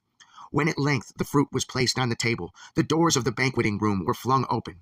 In Germany, where the knight lived, it was usual to do this, that the peasant folk might look in and see how their masters fared. Wine and cakes were offered to those who on this evening came to show their pleasure in the joy of the knight and his young wife. Huldbrand and Bertalda, meanwhile, were watching Undine with eager eyes. Had she not a secret to tell them, which, when they knew it, would make them even happier than before? But Undine only smiled upon them as she caught their eyes, and shook her head slightly as though to say, "No, it is still too soon, too soon." At this moment the guests begged the young mistress of the feast to sing. She seemed pleased with the request, and taking her lute in her hands, she began to play softly, while her clear voice filled the room. It was a song of sunshine and green grass, of sweet flowers and sparkling waters, and the guests, listening spellbound, forgot all else save the singer and her song. But hark! The song is changing. Who is the child of whom Undine sings? A child who has been born by the waves far from home of her birth. The little one is lying like a flower among the meadow grass. The guests can see her as the singer sings, and reaches out her tiny hands for help. Ah, now they hear the tramp of a horse. A noble duke is riding slowly along. He halts, for he sees the little maid. He stoops and lifts her in his arms, and carries her off to his own castle, and surrounds her with the splendor and with wealth. And now tears gather in the eyes of the guests. The song is drawing to a close, and Undine is singing of an unknown shore, where in a little cottage sit a father and mother, desolate and sad, for they have lost their little child, and they know not where to find her. Among all the guests were none who listened to the song more eagerly than Bertalda's noble foster parents. "She has sung the story of Bertalda, the little child we found so long ago," they said to each other. "It was even thus we found her in the meadow among the flowers," and Bertalda herself cried out in haste, "Undine, Undine, you know my parents, bring them to me, I entreat you." Then Undine, with tears that were tears of joy in her eyes, looked at Bertalda, and said softly, "They are here. Your parents are here, dear maiden, and when you see them you will rejoice. Well do I know the tender care they will give to you, for it was even they who were my own foster parents." At a sign from Undine, the old fisherman and his wife now stepped forward from the corner in which their foster child had bidden them wait. It was she, Undine, who had sent for them that they might claim Bertalda, who was, as Huldbrand told her, their child. The eyes of all the guests were fixed in astonishment on the humble fisherman and his wife. Could these poor working folk be indeed the parents of the maiden who stood before them, so cold, so full of pride? "Yes, here is your long-lost daughter," said Undine softly, as the old people stood bewildered before Bertalda. Then they, taking courage from her words, threw their arms around their daughter, and as they embraced her, tears streamed down their old worn faces, while they thanked God for his goodness in giving them back their child. But Bertalda tore herself from their arms. She, the child of a poor fisherman and his wife, she could not believe it. She did not wish to believe it. In her pride, she had hoped to be known as the daughter of a beautiful princess, or even of a queen. Now, in her anger, she believed that Undine had brought the fisherman and his wife to the banquet, only to crush her pride and to humble her before Huldbrand and his guests. The angry maiden took no pains to hide her rage. She reproached Undine, who had only wished to give her joy, nor had she any words too bitter to fling at the fisherman and his wife. And Undine, who had hoped to make her friend and her foster parents happy, listened sadly, now to Bertalda, now to the old fisherman and his wife. "Bertalda," she cried, "Bertalda, do not be angry. Have you not a soul? Let it reach you not to grieve your parents more." But Bertalda only grew more angry, and the poor parents, as they had heard her scorn, more sad. And as for the guests, they were talking loudly, some being sorry for the maiden, others for the fisherman and his wife. Then Undine begged the knight to let her speak to their guests, and he, yielding to her wish, she walked to the upper end of the table, and while all eyes were fixed upon her, she spoke. "My secret, which I thought would cause Bertalda joy, has caused her sorrow. Yet must I tell you that I have spoken the truth, for he who had told me was he who, when Bertalda was but a little babe, drew her into the water, and thereafter laid her in the green meadow through which the Duke rode toward his castle. "Do not listen to her words!" shouted Bertalda in rage. "She is a witch! A witch!" "Nay, I am no witch. Look upon me that you may know," answered Undine. And as they gazed upon her pure face and into her clear blue eyes, the guests knew that she spoke the truth. Undine was not a witch. "If she is not a witch, she at least has not told the truth," cried Bertalda, scorn in her voice. "She has no proof that I am the child of these wretched old people." Then, turning to her noble foster parents, she entreated them to take her away at once from the city, where such shame had been brought upon her. But the Duke did not move, while the Duchess said in a firm voice, "We shall not leave this room, nor shall you, proud maiden, until we know the truth." Then the fisherman's wife drew near to the noble lady, and curtsying low, she said, "Should this bad maiden be indeed my daughter, as I do think she is, she will have between her shoulders a mark like a violet, and this mark also you will find on the instep of her left foot. Let the maiden come with me that—" But Bertalda rudely interrupted the old woman's words. "I will not go with the peasant," she said. "But you will come with me into another room," said the Duchess, and Bertalda knew that she would have to go. "And the old woman shall come with us," added the noble lady in a kind voice. And the three went out of the banqueting room. Silence fell upon the guests. Now they would soon know the truth. Slowly the moments passed. At length the door opened, and the Duchess returned with Bertalda and the old woman. Bertalda looked pale and frightened. "It is but just," said the noble lady, looking round the room. "It is but just, that you should know the truth. It is as our hostess has said. Bertalda is indeed the daughter of the fisherman and his wife." The Duke and Duchess then left the room, followed by their foster child, the Duke bidding Bertalda's true parents come with them also. In silence the other guests slipped away, to talk in their own homes over all that they had heard and seen, and Undine, left alone with her husband, wept bitterly.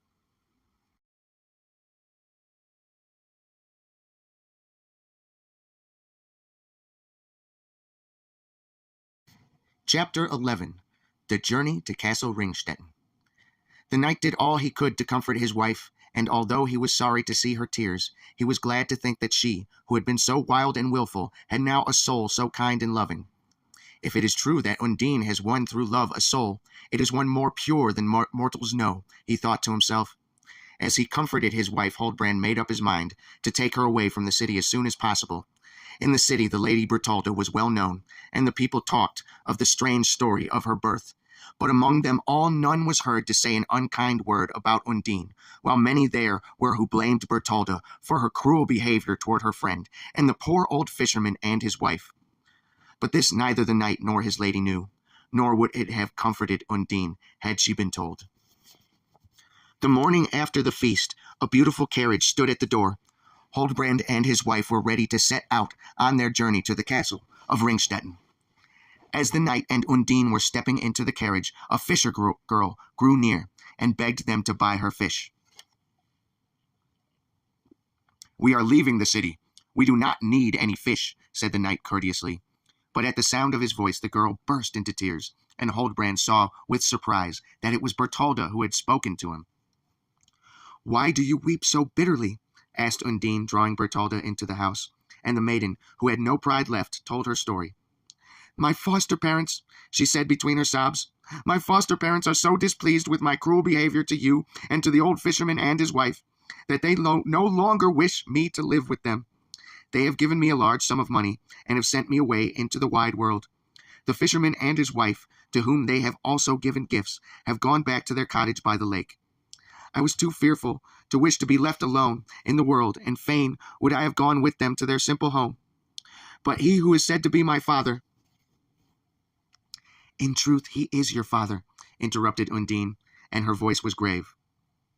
"Even if he be my father," answered Bertalda, "yet would he not take me with him to his cottage, did I care for him and for his wife? He said I would not fear to journey alone through the haunted forest until I found my home, nor would he welcome me should I go to him dressed in aught save the dress of a fisher girl. Although the thought of the forest makes me tremble, yet will I do as he said. But first I have come to you, gentle lady." As she spoke, Bertalda looked entreatingly at Undine. "I have come to ask for your forgiveness for my behavior yesterday. I believe that you did indeed wish to give me joy by bringing my poor parents to the feast. Oh, forgive me, forgive all the bold and unkind words I spoke, for indeed I am very unhappy." But the gentle Undine would let the miserable maiden say no more. She threw her arms around Bertalda's neck and said, "Bertalda, dear Bertalda, you shall live with me and my sister. You shall come with me to Ringstetten this very day." The maiden dried her tears and looked timidly at the knight. He also felt sorry for Bertalda, nor did it please him to think of her venturing alone into the forest. Too well he knew the terrors which might surround her there.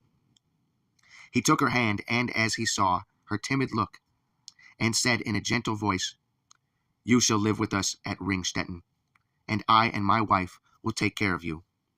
But lest the good old fisherman is troubled as the days pass, and you do not reach the cottage, I will send to tell him that you have come with us and are safe at Castle Ringstetten." Then, giving Bertalda his arm, he placed her in the carriage with Undine. The knight himself mounted his horse and rode along gaily by their side, and soon they left the city and all sad thoughts behind. At length, one fair summer evening, the travelers reached Ringstetten. There was much to make the knight busy after his long absence, and thus it was that Undine and Bertalda spent many days alone together. Often they would walk in the beautiful country which lay without the castle grounds. One day, as they wandered along the banks of the river Danube, a tall man came toward them and would have spoken to Undine. But Undine, gentle as were her ways, had no welcome for this stranger. When she saw him, a frown crossed her sweet face, and she bid him at once begone. Shaking his head, the tall man yet obeyed, and walking with hasty steps toward a little wood, he soon disappeared. "Is not the stranger he who spoke to you in the city, the master of the fountain?" cried Bertalda fearfully. She would always be afraid of the man who had told Undine the secret of her birth. "Fear nothing, dear Bertalda," said Undine hastily. "The master of the fountain shall not do you harm. I will tell you who he is, and then you will no longer be afraid. His name is Huldbrand, and he is my uncle. It was he who carried you away from your mother's arms and put me there in your place." Then, as Bertalda listened with wide-open eyes, Undine told her of her childhood's home in the crystal palace under the blue sea, and of the free and careless life she had lived in the cottage by the lake. She told her, too, of the coming of the night and of their wedding day, when she had won for herself a soul, a gift given to no Undine save through the power of love. Bertalda listened to the strange story in silence, but as she listened, she felt a faint feeling of dread creeping into her heart. And the feeling grew and grew, until at last it seemed to stand as a wall between her and the gentle Undine. At supper that evening, she began to be sorry for the knight, who had married a lady beautiful indeed and good, yet one who seemed to belong to another world than theirs.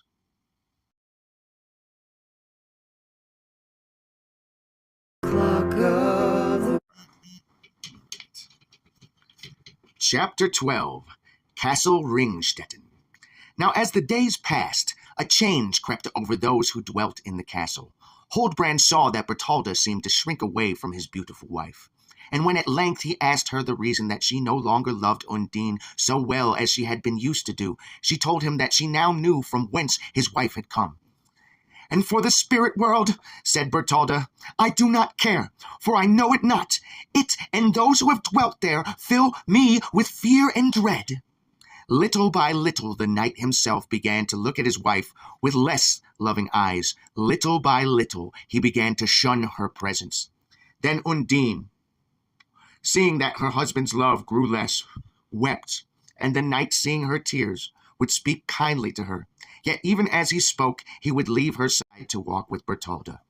She, Bertalda, meanwhile, grew once more rude and proud, nor could Undine's patience win her to behave more wisely. Then in the long dark passages of the old castle, spectres began to appear to Huldbrand and Bertalda, and worse than any was the tall form of Huldbrand, or the master of the fountain, as the maiden still called him. Now one day, when Huldbrand had ridden to the hunt, Undine gathered all her servants together in the court of the castle, and bade them bring a big stone to cover up the fountain which stood in the middle of the square. The servants, who loved their mistress, hastened to obey her commands. A huge stone was carried into the court, and was just about to be placed on the fountain when Bertalda came hurriedly to the spot. "The fountain must not be closed," she cried haughtily, "for it is from it that water is drawn for my daily bath." But Undine, who on other days had often given way to the wishes of Bertalda, was today determined that her will should be done. "It is I who am mistress of the castle in the absence of my lord," she said, and her voice was firm, though it was kind. "And the fountain shall be closed as I have commanded." "But look!" cried Bertalda angrily. "The water itself bubbles and heaves as though disturbed at the thought of being shut out from the glad sunshine." The water was indeed, as the maiden said, fretting against the stones and throwing out sudden jets as though in a violent passion. The more excited grew the water, however, the more determined grew Undine to have her order fulfilled, and without delay. As for the servants, they had no wish to please the haughty Bertalda. They were even glad to disobey her when that might be. Accordingly, they no longer delayed to do the will of their gentle mistress, and the stone was soon placed securely over the opening of the fountain. Undine then bent over it and silently wrote on the top of the stone some strange letters. That evening, when Huldbrand came home, Bertalda met him with tears in her eyes and complained to him of his wife's strange conduct. "Tell me why you have ordered the fountain should be sealed," said the knight, turning silently to his wife. "It was a strange deed." "I will tell you the reason when we are alone," said Undine. "It was a grave one indeed." "It matters not if Bertalda should hear," said the knight, and he did not hide the impatience that he felt. "I will tell you in her presence, if you so desire," said Undine, "but I beseech you, desire it not." As the knight looked into her pleading face, and let her sweet voice steal into his heart, he grew ashamed of himself. How could he ever be unkind to so fair, so good a wife?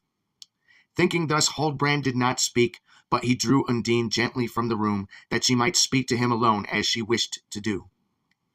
"Ah, now I can tell you," said Undine, and she smiled in her content.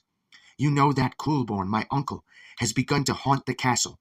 I send him away in my displeasure, yet again and again he returns. Now I have shut the door to which he comes, and here he will disturb our peace no more. It is true that the stone can easily be raised by strong men, in spite of the letters which I wrote upon it. If you wish to do as Bertalda demands, remove the stone, yet do I warn you that Huldbrand may well harm the maiden, for against her he bears more ill will than he does against others." Once more, as Huldbrand listened to his wife, he was ashamed. So gentle was she, so kind to the haughty maiden, who but mocked at her for all her love. Peerless indeed was the soul of his beautiful wife, and once again love for her sprang up within his heart. "The stone shall not be removed, nor shall anything that you order be undone, my sweet Undine," said the knight. At these words, and yet more at the kindness of his voice, Undine rejoiced. Then, seizing Huldbrand's hand, she begged him to grant her one request. "If at any time, in the days that are to come," she said, "you abroad me, promise that this you will never do while we are sailing, or while we are near to sea or lake or tiny rivulet. For should one of my race hear you use harsh words towards me, then they would regain their power and snatch me away from you forever. Then would I be forced to dwell all the rest of my life in the crystal palace below the blue sea. Nor could I ever come up to you unless, indeed, I was sent by my kindred, when, alas, only great sadness would befall us both. Promise me, therefore, that when we are near water, you will remember what I have told you now." Huldbrand promised, and hand in hand they went in search of Bertalda. She meanwhile had called together some workmen, and as she saw the knight and Undine drawing near, she gave her orders to the men in a loud, discontented voice. "The stone may now be removed. Hasten, see that it be done immediately." But the knight was angry with the maiden for daring thus to give what orders she pleased, and he shouted at once, so that the workmen might hear. The stone shall stay where it is. It shall not be removed. And the men went away, well pleased that they need not undo what their gentle mistress had ordered to be done. Huldbrand then reproved Bertalda for her rude behavior to his wife, but she scarcely heard his words as she turned away in anger and hastened to her room. Soon supper was placed on the table, but Huldbrand and Undine waited in vain for Bertalda. At length they sent a servant to call her, but the maid came back only to tell them that she was nowhere to be found. In her room, however, a letter had been left addressed to the knight. Huldbrand opened it hastily and read, "Forgive me, Sir Knight, that I have forgotten that I am only a poor fisher girl. I will go to my father's miserable cottage, where I cannot well commit the same fault again. Fare you well, you and your beautiful wife." "You must go without delay to seek her and bring her back," said Undine. And Huldbrand did not need to be urged. Already he had ordered his horse to be saddled that he might ride after the maiden. In vain he asked the servants in what direction Bertalda had gone. No one had seen her. It was only as the knight impatiently mounted his steed that a page ran up to him crying, "The Lady Bertalda rode toward the Black Valley." Without a pause the knight darted off in the direction of the valley. He did not hear his wife's voice crying after him, "Huldbrand, Huldbrand, go not there, not to the valley, Huldbrand, or if you go you must take me, I entreat of you." Then Undine saw that her cry was unheard. She ordered her palfrey to be saddled instantly, and mounting it, she rode forth alone to follow the knight into the Black Valley. The Black Valley. The Black Valley was a gloomy place. Fir trees grew tall and dark on the banks of the stream, casting strange shadows on the sunny waters. As the knight entered the valley, evening had fallen and the stream had rushed, dark and sullen, between the rocks. Huldbrand glanced anxiously from side to side, but no trace could be found of the maiden whom he sought. He began to fear lest already she were in peril, and thinking thus he urged his horse yet further into the valley. Peering through the brushes as he rode, he at length caught sight of something white lying on the ground. Had he found Bertalda at last?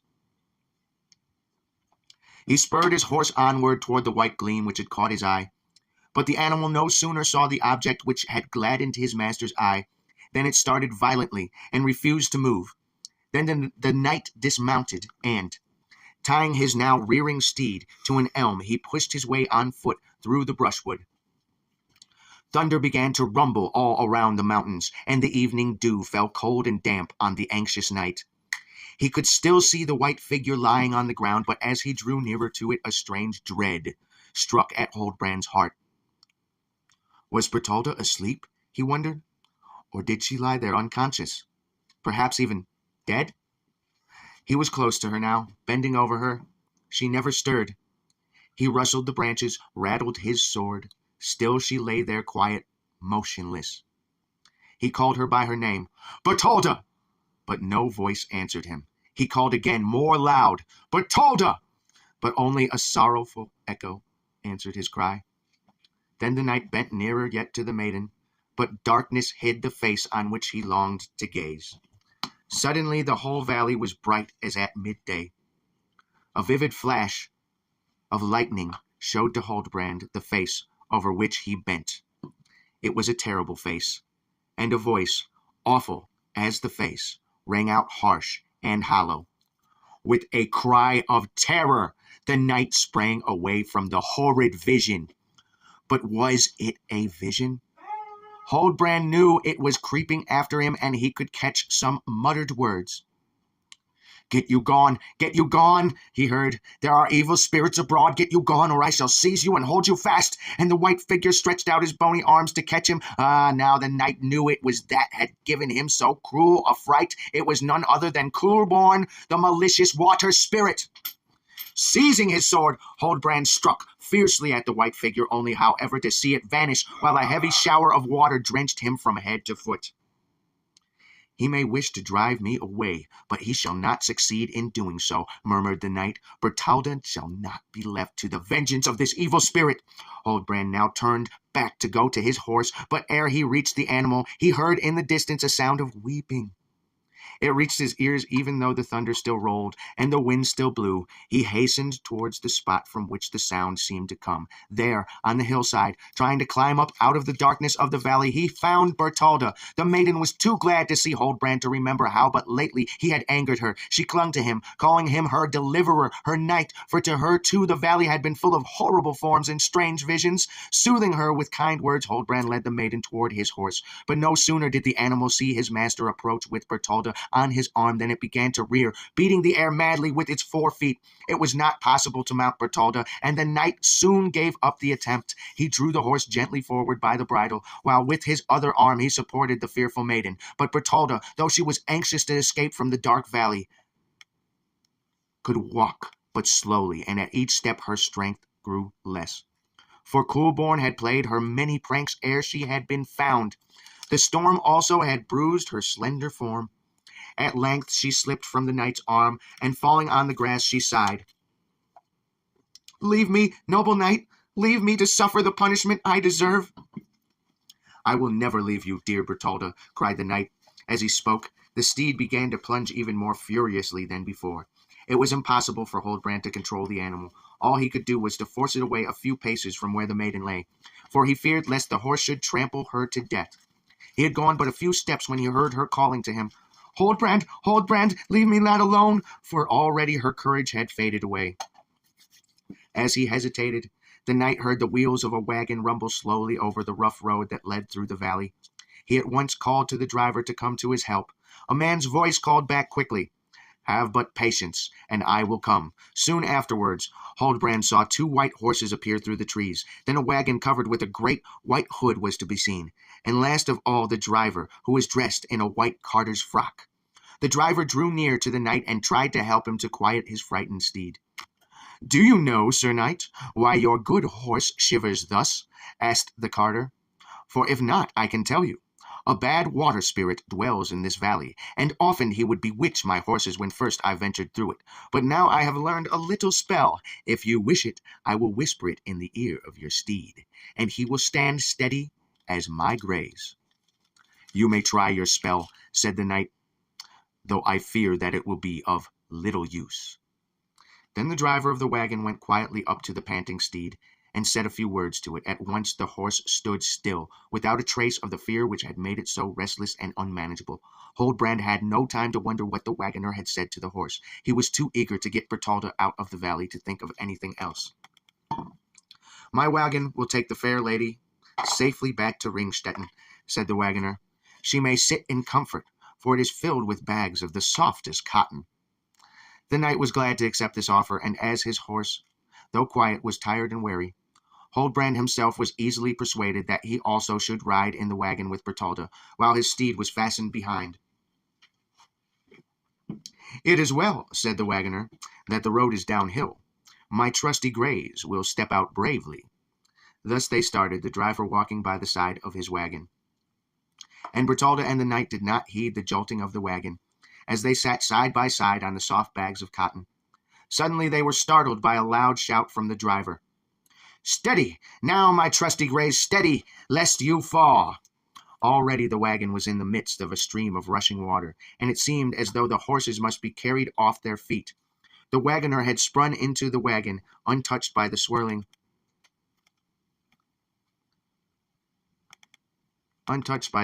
waters.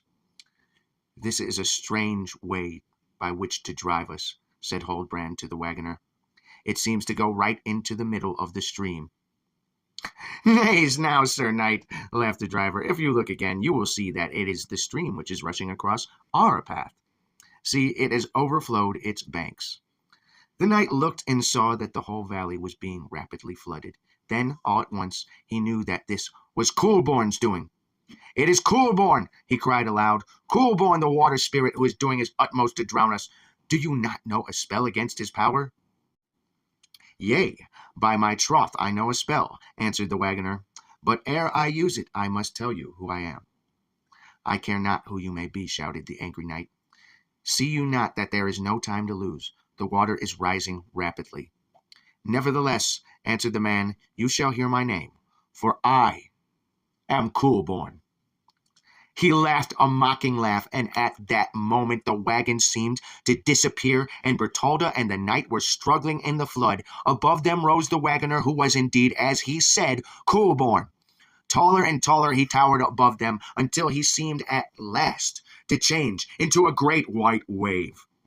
With horror-stricken eyes, the maiden and the knight saw the wave swoop down upon the noble steed, which had been vainly struggling in the water. Then slowly once more the wave reared itself higher and higher, yet above the heads of the two who watched and waited, until they too should be forever buried beneath the waters. But ere the great white wave rolled down upon them, they were saved. Through the tumult of the waters a sweet voice floated to Bertalda and the knight.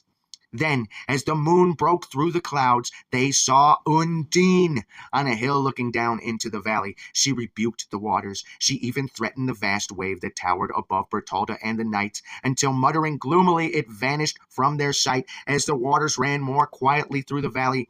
Undine flew to them swiftly as a bird and drew them up out of reach of the water. Bidding them rest a while, for they were weary, she went a little way off to fetch her white palfrey. Then, telling the knight to place Bertalda on the saddle, she led them safely back to the castle. Chapter 14. Huldbrand forgets his promise. Undine was full of joy when she had saved Bertalda and Huldbrand from the dangers of the Black Valley and brought... Hey, wait a minute. I thought I was reading this. What are you doing? I'm right. Okay, let's do this. Chapter 14. Huldbrand forgets his promise. Undine was full of joy when she had saved Bertalda and Huldbrand from the dangers of the Black Valley and brought them back safely to Castle Ringstetten. Her joy grew daily greater as her husband became kind and gentle to her as he had used to be when they dwelt together in the cottage by the lake. Indeed, the knight had grown ashamed of his careless words and ways. He would never again speak harshly to Undine or leave her side to spend long hours with Bertalda. So he thought to himself.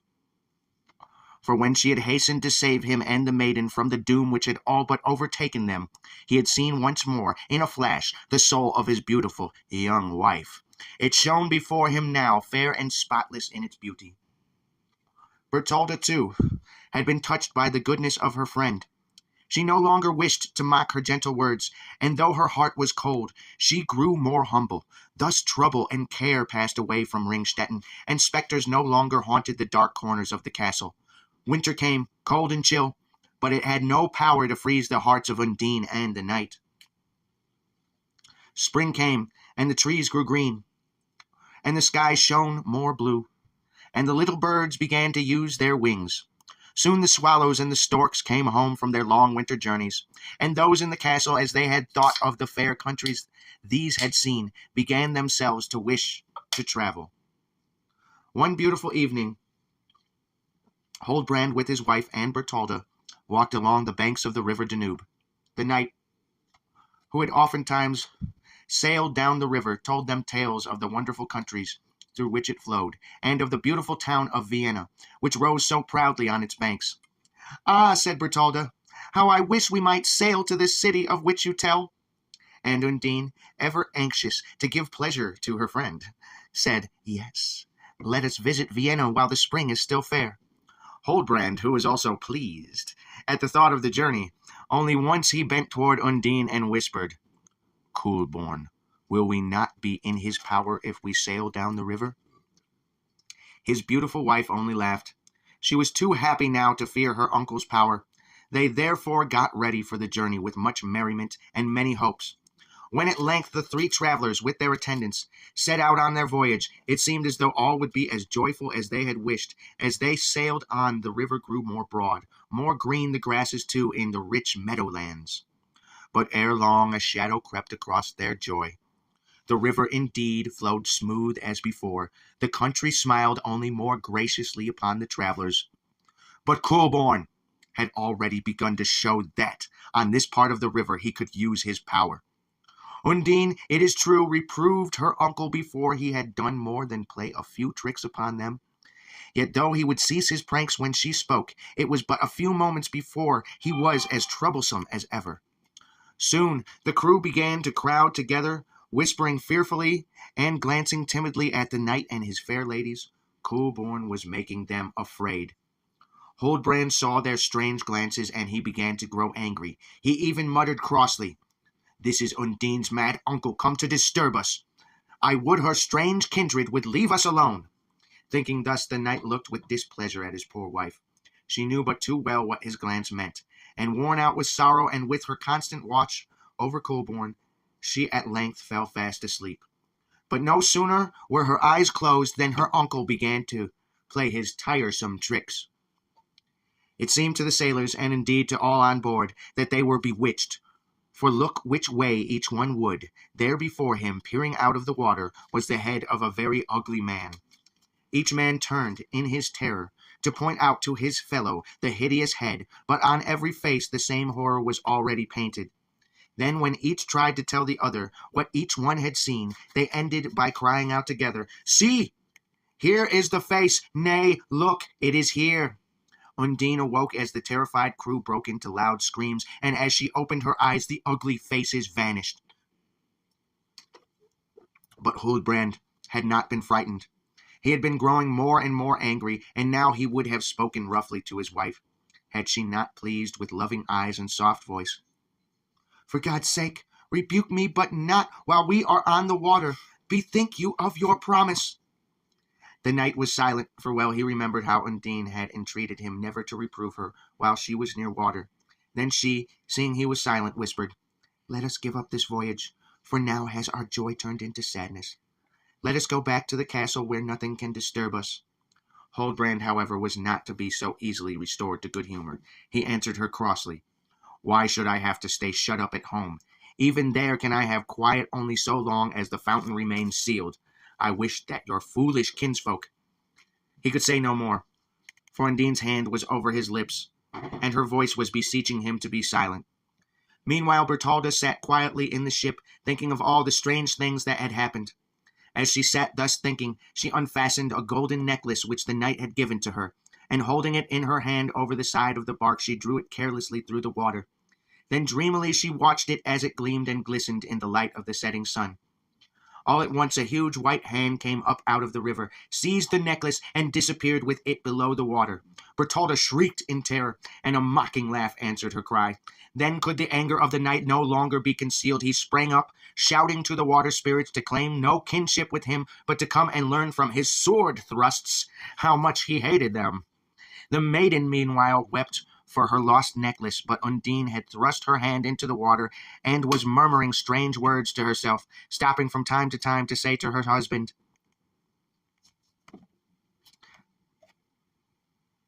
"Chide me not here, Huldbrand, chide me not here, lest you lose me forever." And indeed, though the knight shook with rage, yet he spoke no word of reproach to his wife. At length Undine drew out the hand which she had been holding under the water, and in it she held a coral necklace of wondrous beauty. "Take it and weep no longer," she said in her gentle voice, and she held the necklace out toward Bertalda. "I have had it brought to me from the palaces below the sea. Grieve no longer for the one which you have lost." But the knight saw in the necklace only another sign of Undine's strange dealings with the water spirits. He sprang between Bertalda and his wife, and snatched from Undine's hand the beautiful necklace, flinging it far away into the river. Then in his passion he turned to his wife and cried, "Go and abide with your kindred. You are a witch. Go, dwell with those who are as you are, and take with you your gifts. Go, trouble us no more." Undine looked at Huldbrand. Tears were in her blue eyes, and she wept as a little blameless child might weep. "Alas, beloved," she sighed, "farewell. No harm shall touch you while I have power to shield you from evil. Alas, alas! Why have you sent me hence?" She seemed to glide as she spoke over the edge of the bark, and be drawn down into the river, and the little waves lapped against the boat and seemed to sob as they whispered, "Alas, alas!" No sooner had the knight spoken than he knew what he had done. He had lost his wife, his beautiful fair-souled Undine. He lay on the deck, stretching out empty arms, shedding bitter tears, until at length his misery made the strong man swoon. Chapter 15. Huldbrand and Bertalda. When he recovered, the Knight of Ringstetten went back to his castle with Bertalda. So bitterly did he mourn the loss of his gentle wife, that at length he began to believe that he would never cease to weep for her. Bertalda wept by his side, and for a long time they lived quietly together, thinking and talking of none save the beautiful Undine. But as the months passed by, Huldbrand began to think a little less, and yet a little less, of his beautiful lost wife. Now about this time the old fisherman appeared at the castle. He had come to tell the knight that it was time that his daughter Bertalda should come to live with him in his lonely cottage by the lake. Then the knight began to think how strange and silent it would be in the castle if Bertalda left him. The more he thought about it, the more he disliked the thought of being left alone. At length he spoke to the fisherman and begged him not to take Bertalda away. "Let her stay with me, and by my side, as my wife," said the knight. And in time the fisherman yielded to the wishes of the knight, and the wedding day was fixed. Then a letter was sent to Father Heilmann, begging him to come without delay to the castle that he might perform the wedding rite between the knight and the Lady Bertalda. Now Father Heilmann was the very priest who had wedded Huldbrand to Undine in the cottage by the lake. When the priest had read Huldbrand's letter, he hastened at once to the castle. Huldbrand and Bertalda were sitting side by side under the trees, the fishermen near them, when they saw the priest enter the court. They all rose eagerly to welcome him, but Father Heilmann began to speak without delay. "Sir Knight, I have come with as great haste as my old limbs would carry me to tell you that I do not believe the beautiful Undine is dead. Last night, and for many nights before, she was with me in my dreams, wringing her white hands and crying, 'Ah, Holy Father, I live, I live. Let not Huldbrand forget me, for should he wed again, great danger may, alas, come to him, nor will I have power to shield him. Help me, therefore, Holy Father.' What the dream meant I knew not, until your letter reached me. Now I have come, not to marry you to Bertalda, but to tell you that Undine, your wife, is yet alive." The knight himself, as well as Bertalda and the fisherman, believed in their hearts that what the priest said was true. Yet would they not own that they believed his words. Even the old fisherman, who so dearly loved his foster child, thought that as the marriage with Bertalda had been arranged, it were well it should take place without more delay. They all, therefore, refused to listen to the priest when he reproached them for their conduct. They even told him, what was not really true, that they did not believe his foolish dreams. Sadly shaking his head, the priest left the castle. He saw that should he speak again, no one would listen to his words, nor would he linger to taste any of the refreshments that were placed before him. He had failed to make any one believe his dream, and he was too sad to eat. The following morning, the knight sent to the nearest monastery for a priest, who promised to wed him to Bertalda in a few days. Chapter 16. Bertalda's Wedding. The wedding day dawned bright and clear. The guests assembled in the castle and wore their gayest garments. Yet over everything there brooded a dark cloud. It seemed to the knight, as well as to his guests, that someone was missing from the feast, and the thoughts of all turned to the beautiful Undine. The bride seemed happier than anyone else, yet even she knew a cloud was in her sky.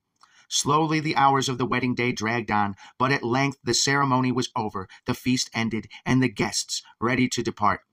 When they had gone, Bertalda, thinking to dispel the gloom which had now fallen upon her spirit, told her maids to spread out before her all her rich jewels and gorgeous robes. She would choose tonight the garments in which she would array herself on the morrow. Her waiting maids did as they were told, and when the dresses and jewels were spread out before their new mistress, they began to flatter her and tell her that none was fairer than she. Bertalda listened with pleasure to their praises.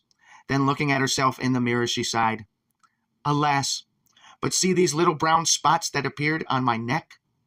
The maids saw indeed, as their mistress said, that there were freckles on her neck, but still they flattered her, saying that the little spots only made her skin look the whiter. But Bertalda did not believe their words. She wanted to get rid of the freckles that had only lately appeared on her slender throat. "Had I but water from the fountain, the spots would vanish in a day," she cried pettishly. Then one of Bertalda's maids thought to herself, "My mistress shall have the water she so much desires," and laughing gaily to herself, she slipped from the room. In but a few moments, heavy footsteps were heard in the court below. The footsteps tramped backward and forward. Bertalda, looking from her window, smiled, for she saw that the noisy steps were those of workmen, who were busy removing the stone which had been placed over the fountain. She guessed that this was the doing of one of her maids, but she still smiled contently. The freckles would not spoil her beauty for another day. The water from the fountain would make them disappear, and that was all she cared about just then. That's all? At first the workmen tried in vain to remove the stone. Perhaps some of them, remembering that their sweet young mistress Undine had ordered it to be placed there, did not try very hard to lift it from its place. All at once, however, the stone began to move. It almost seemed as though it were being pushed up from beneath. It moved slowly, then seemed to rise up into the air, after which it rolled onto the pavement with a tremendous crash. Then slowly, slowly, there rose out of the mouth of the well a white figure, veiled and weeping, and those who gazed spellbound at the sight saw that the figure which stepped from the fountain was that of a woman. Weeping and wringing her hands, she walked slowly, sorrowfully, toward the castle. The workmen now fled in terror from the court, while Bertalda with her maids still gazed upon her window at the pale shadowy figure. As it passed beneath her window it looked upward, sobbing pitifully, and the bride saw under the veil the sweet, sad face of the mistress of the castle, Undine. Bertalda called aloud to her maids to go fetch the knight her husband, but not one was found with courage to go in search of him. On and on went the wanderer slowly, as though she would fain turn backward, and up the stairs she knew so well, through the long quiet passages, and as she walked her tears fell yet more fast. In a room at the end of the long passages stood the knight, a torch burnt dully by his side. As he stood there thinking of the days that had passed away forever, he heard steps coming slowly along the passage. He listened, and as he listened, the slow footsteps halted outside his door. Soft fingers tapped, and then very gently the door was opened, and Huldbrand, standing before a long mirror, saw without turning a white-veiled figure enter and close the door. "The stone has been taken away from the fountain, and I have come to you, and you must die," said a soft voice. Ah, it was Undine, his beautiful lost Undine, who had come back to him. How he longed to see her face, yet how he feared to have the veil removed, lest she should have changed since last he gazed upon her. If you are beauteous as in days gone by, if in your eyes I may see your soul tender as of old, draw aside your veil, that as I die I may gaze upon you," faltered the knight. Silently Undine threw back her veil, and Huldbrand saw her, fair as on the day he had won her for his bride. As he looked upon her, he knew that he had never loved anyone in all the wide world as he had loved Undine. He bent toward the sweet face. Then Undine, kissing the knight, drew him into her arms and wept. And as she wept, the tears flowed into his very heart, and also he wept. Softly she laid him on his couch, and with her arms around him, Huldbrand died. Then sorrowfully Undine raised herself from the couch, and sorrowfully she passed from the chamber. My tears fell on his heart until, for very sorrow, it broke, she said as she glided, a pale-veiled figure, through the terrified servants. And some who dared to follow her saw that she went slowly down toward the fountain. Chapter 17, The Burial. This is the end chapter to the audiobook for the classic literary tale of Undine. Chapter 17, The Burial, read by me, Mickey Gemini. Now, when Father Heilman heard that the knight was dead, he hastened to the castle to comfort Bertalda. The priest, who but the day before had married the maiden to the knight, had already fled from the haunted house. But Father Heilman found that the haughty spirit of the bride needed no comfort. She was more angry with Undine than sorrowful that she had lost the knight. Indeed, as she thought of the strange way in which Huldbrand had been snatched away from her, she cried aloud, "Why did Huldbrand bring a water spirit to his home? She is worse than a mermaid. She is a witch, a sorceress." Then the old fisherman, who heard cruel words, hushed her, saying, "It was God's will that Huldbrand should die, and Undine alone, forsaken, weeps for his death in great sorrow of soul." But if Father Heilman was not needed to comfort Bertalda, his presence was wanted at the burial of the knight. Not far off there was a little village church to which the Lord Ringstetten and others in his race had given gifts. It was arranged that in the churchyard the knight should be laid to rest. His shield and helmet were laid on his coffin and would be buried with him, for the knight of Ringstetten had left no son to bear him in years that were come. On the days that had been fixed, the mourners walked slowly toward the churchyard. Father Hillman in front of carrying a crucifix. Then slowly a figure clad in snow-white garments and wringing her hands in great sorrow came to join the mourners, who all wore black clothes as a sign of their grief. Those who noticed the white-veiled figure drew closer together, terror-stricken. Others, seeing them thus fearful, turned to see the reason of their fear, and soon they too drew aside, for the white-robed figure was in their very midst. Seeing the confusion among the mourners, some soldiers, trying to be brave as was their duty, spoke to the white-robed figure and even tried to drive her away, but she glided quickly past them and followed onward, still onward toward the church. The maids who were talking close to Bertilda saw that the white-veiled figure would soon be by their side, and they, lest should harm them, drew back, so that it was easy for the shadowy form to keep close to the new-made bride. Softly, noiselessly, she moved, so noiselessly that Bertalda neither heard nor saw the phantom figure. At length the mourners reached the churchyard and gathered around the grave. Then Bertalda, looking up, saw the white-veiled figure standing by her side, and knew that it was Undine. Fear whispered to Bertilda to leave the veiled figure undisturbed. Anger bade Bertilda order that it should at once depart, and anger was going to have its way. For Bertilda opened her lips to speak, but Undine shook her head and held out her hands as though she begged for mercy. Then Bertilda remembered all the kindness Undine had shown toward her, and especially how lovingly she had held out to her the coral necklace as they were sailing on the Danube. And as she remembered, her hard heart melted, and she wept. At that moment Father Hillman began to pray, and all the mourners knelt around the grave, in which the coffin bearing the shield and helmet of the knight had now been placed. When the prayer was ended, the company arose, but the veiled figure was no longer to be seen. Only on the spot where she had knelt a stream of crystal water gushed out of the earth. Quietly it flowed around the grave of the knight, and then onward until it joined the river which ran past the little village church. And in days to come the villagers would oftentimes point to the crystal stream as they told their children in solemn whispers that it, the little crystal stream, was none other than Undine, poor forsaken Undine, who thus surrounded and protected Huldbrand, her beloved. End of Project Gutenberg ebook Undine by Friedrich de la Motte Fouqué. End of this Project Gutenberg Undine. Thank you for listening. This has been a Lion's Den production. Myself, Maggie Gemini, doing the final chapter, and read by Daryl Holloman. Donations can be given in the description above or on screen. Thank you again for listening.